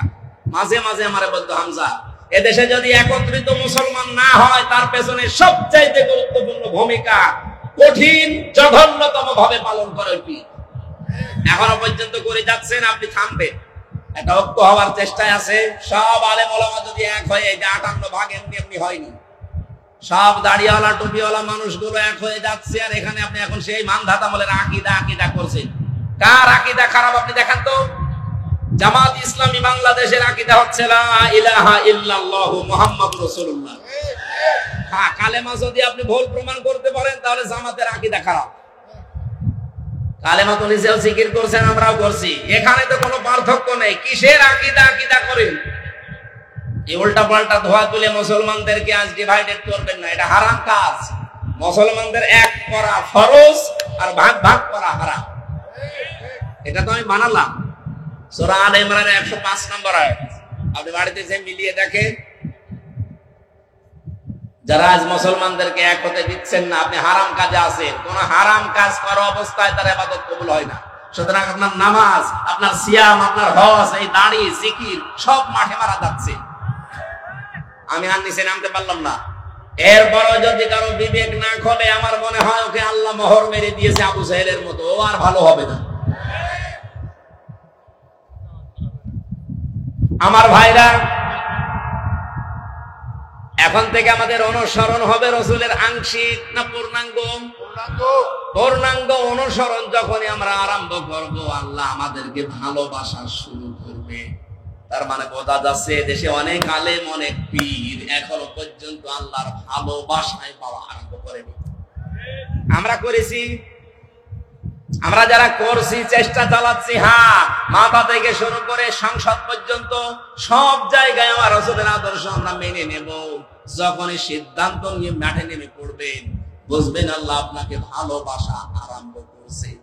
আল্লাহর ভালোবাসা আরম্ভ হয় তখন যখন কয়েকটা কাজ আপনি দেখতে পাবেন। এই টাকা আপনাকে যে আল্লাহ ভালোবাসে, তার প্রমাণ হিসাবে কয়েকটা কাজ আপনি দেখতে পাবেন সামনে।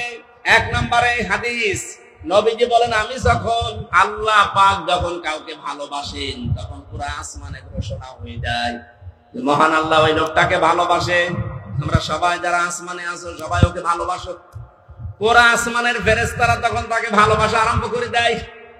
জমিনে ঘোষণা দেওয়া হয়, পুরা জমিনবাসী শোনো, হামজাকে আল্লাহ ভালোবাসা আরম্ভ করেছে, তোমরাও ভালোবাসো তাকে। তখন পুরা সৃষ্টি জগতের ভেতরে আল্লাহ একটা মহব্বত পয়দা করে দেয়।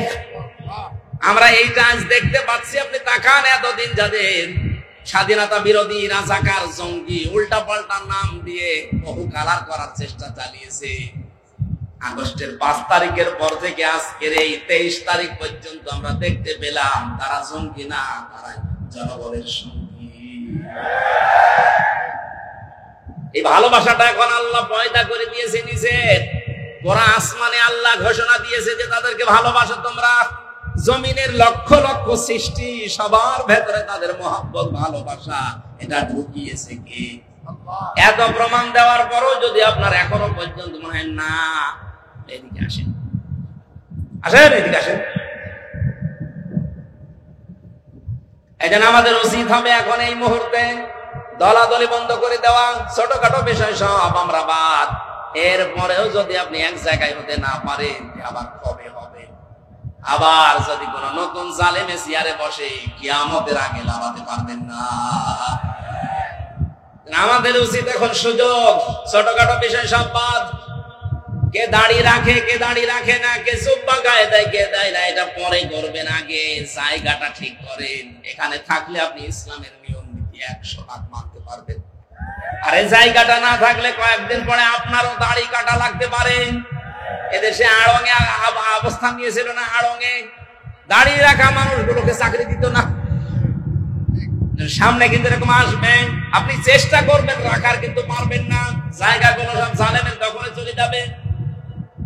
বিশ্বনবী মুহাম্মদ রাসূলুল্লাহকে আল্লাহ ঘোষণা দিলেন, নবী যারা আপনি আপনার কাছে আসবে, যে ঈমান আমরা আনতে চাই, বলবেন 6টা কাজ করো। 1 নম্বরে আলা আল্লাহ ইউশরিকনা বিল্লাহ, কোনদিন আল্লাহর সাথে কোনো বিষয়ে শরীক করবা না। 2 নম্বরে ওয়ালা ইয়াসরিকনা বিল্লাহ, ওয়ালা ইয়াসরিকনা, চুরি করা যাবে না। ওয়ালা ইয়াজিনিনা, 3 নম্বরে কোনদিন তোমাদেরকে যেন আমরা জেনা করতে না দেখি। জেনার যে ছড়াছড়ি চলছিল, জেনার যে কারবার গুলো আমরা দেখতে পেয়েছি, বিশেষ করে আকাশ সংস্কৃতির নামে এদেশে বন্যার পানির মতো পিনাপ করা পত্রিকা দিয়ে বিভিন্ন স্যাটেলাইটের মাধ্যমে যা আরম্ভ হয়েছিল, আগামী 10 বছরের ভেতরে চরিত্রবান যুবক যুবতী মানুষ খুঁজে পাওয়া মুশকিল হয়ে যাবে। এগুলো যারা দায়িত্বে আছেন বন্ধ করার চেষ্টা চালাচ্ছে। আমরা চাই যেগুলো দ্রুত যেন বন্ধ হয়। এরপরে আল্লাহ দিয়েছিলেন এক একটা শব্দের ভেতরে লক্ষ লক্ষ কথা। আমি তাফসিরে পড়েছি, নোটও করেছিলাম, শুধু গা ঘেমে যাচ্ছে আর রাত অধিক হয়ে গেছে, খুব সামারাইজ করে বলছি। রব্বুল আলামিন বলেন, ওয়ালা ইয়াকতুলনা আওলাদাহুন্না, সন্তান হত্যা করা যাবে না। এই শব্দটার ব্যাখ্যা করলে অনেক ভালো হতো।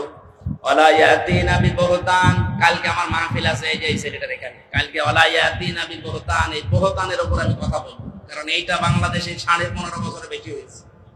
ওয়ালা ইয়াতিনা বিবহতান, মানুষকে আন্দাজে দোষ দিয়ে জীবনটা নষ্ট করে দিও না। আমার জীবন থেকে যে 3টা বছর আপনি ঝরিয়ে দিলেন বেকার বেকার আন্দাজে দোষ দিয়ে, প্রমাণ তো হয়ে গেছে কয়েকদিন আগে আমার মামলা সব খারিজ হয়ে গেছে। আদালত প্রমাণ করেছে আমার কোনো দোষ নেই, আমি নির্দোষ। বিনা দোষে আমাকে এই 3টা বছর নষ্ট করলেন। যারা করেছিলেন তাদের কি শাস্তি হবে, ওই কথাগুলো কালকে আমরা তুলে ধরবো। এরপরে আল্লাহ দিয়েছেন, ওয়ালা ইয়াসিনা ওয়ালা ইয়াসিনাকা ফি মারুফিন ফাবাইউনা, ভালো কাজে কোনদিন যারা দায়িত্বে আছে এই মানুষগুলোর অবাধ্য হবে না। আস্তাগফিরুল্লাহ, আল্লাহর কাছে ক্ষমা প্রার্থনা করবা এই 6টা গুণ যাদের ভেতরে আছে। ইন্নাল্লাহা গফুরুর রহিম, অবশ্যই আল্লাহ তাআলা দয়াবান এবং ক্ষমাশীল। আল্লাহ আয়াতটা খুব সংক্ষেপে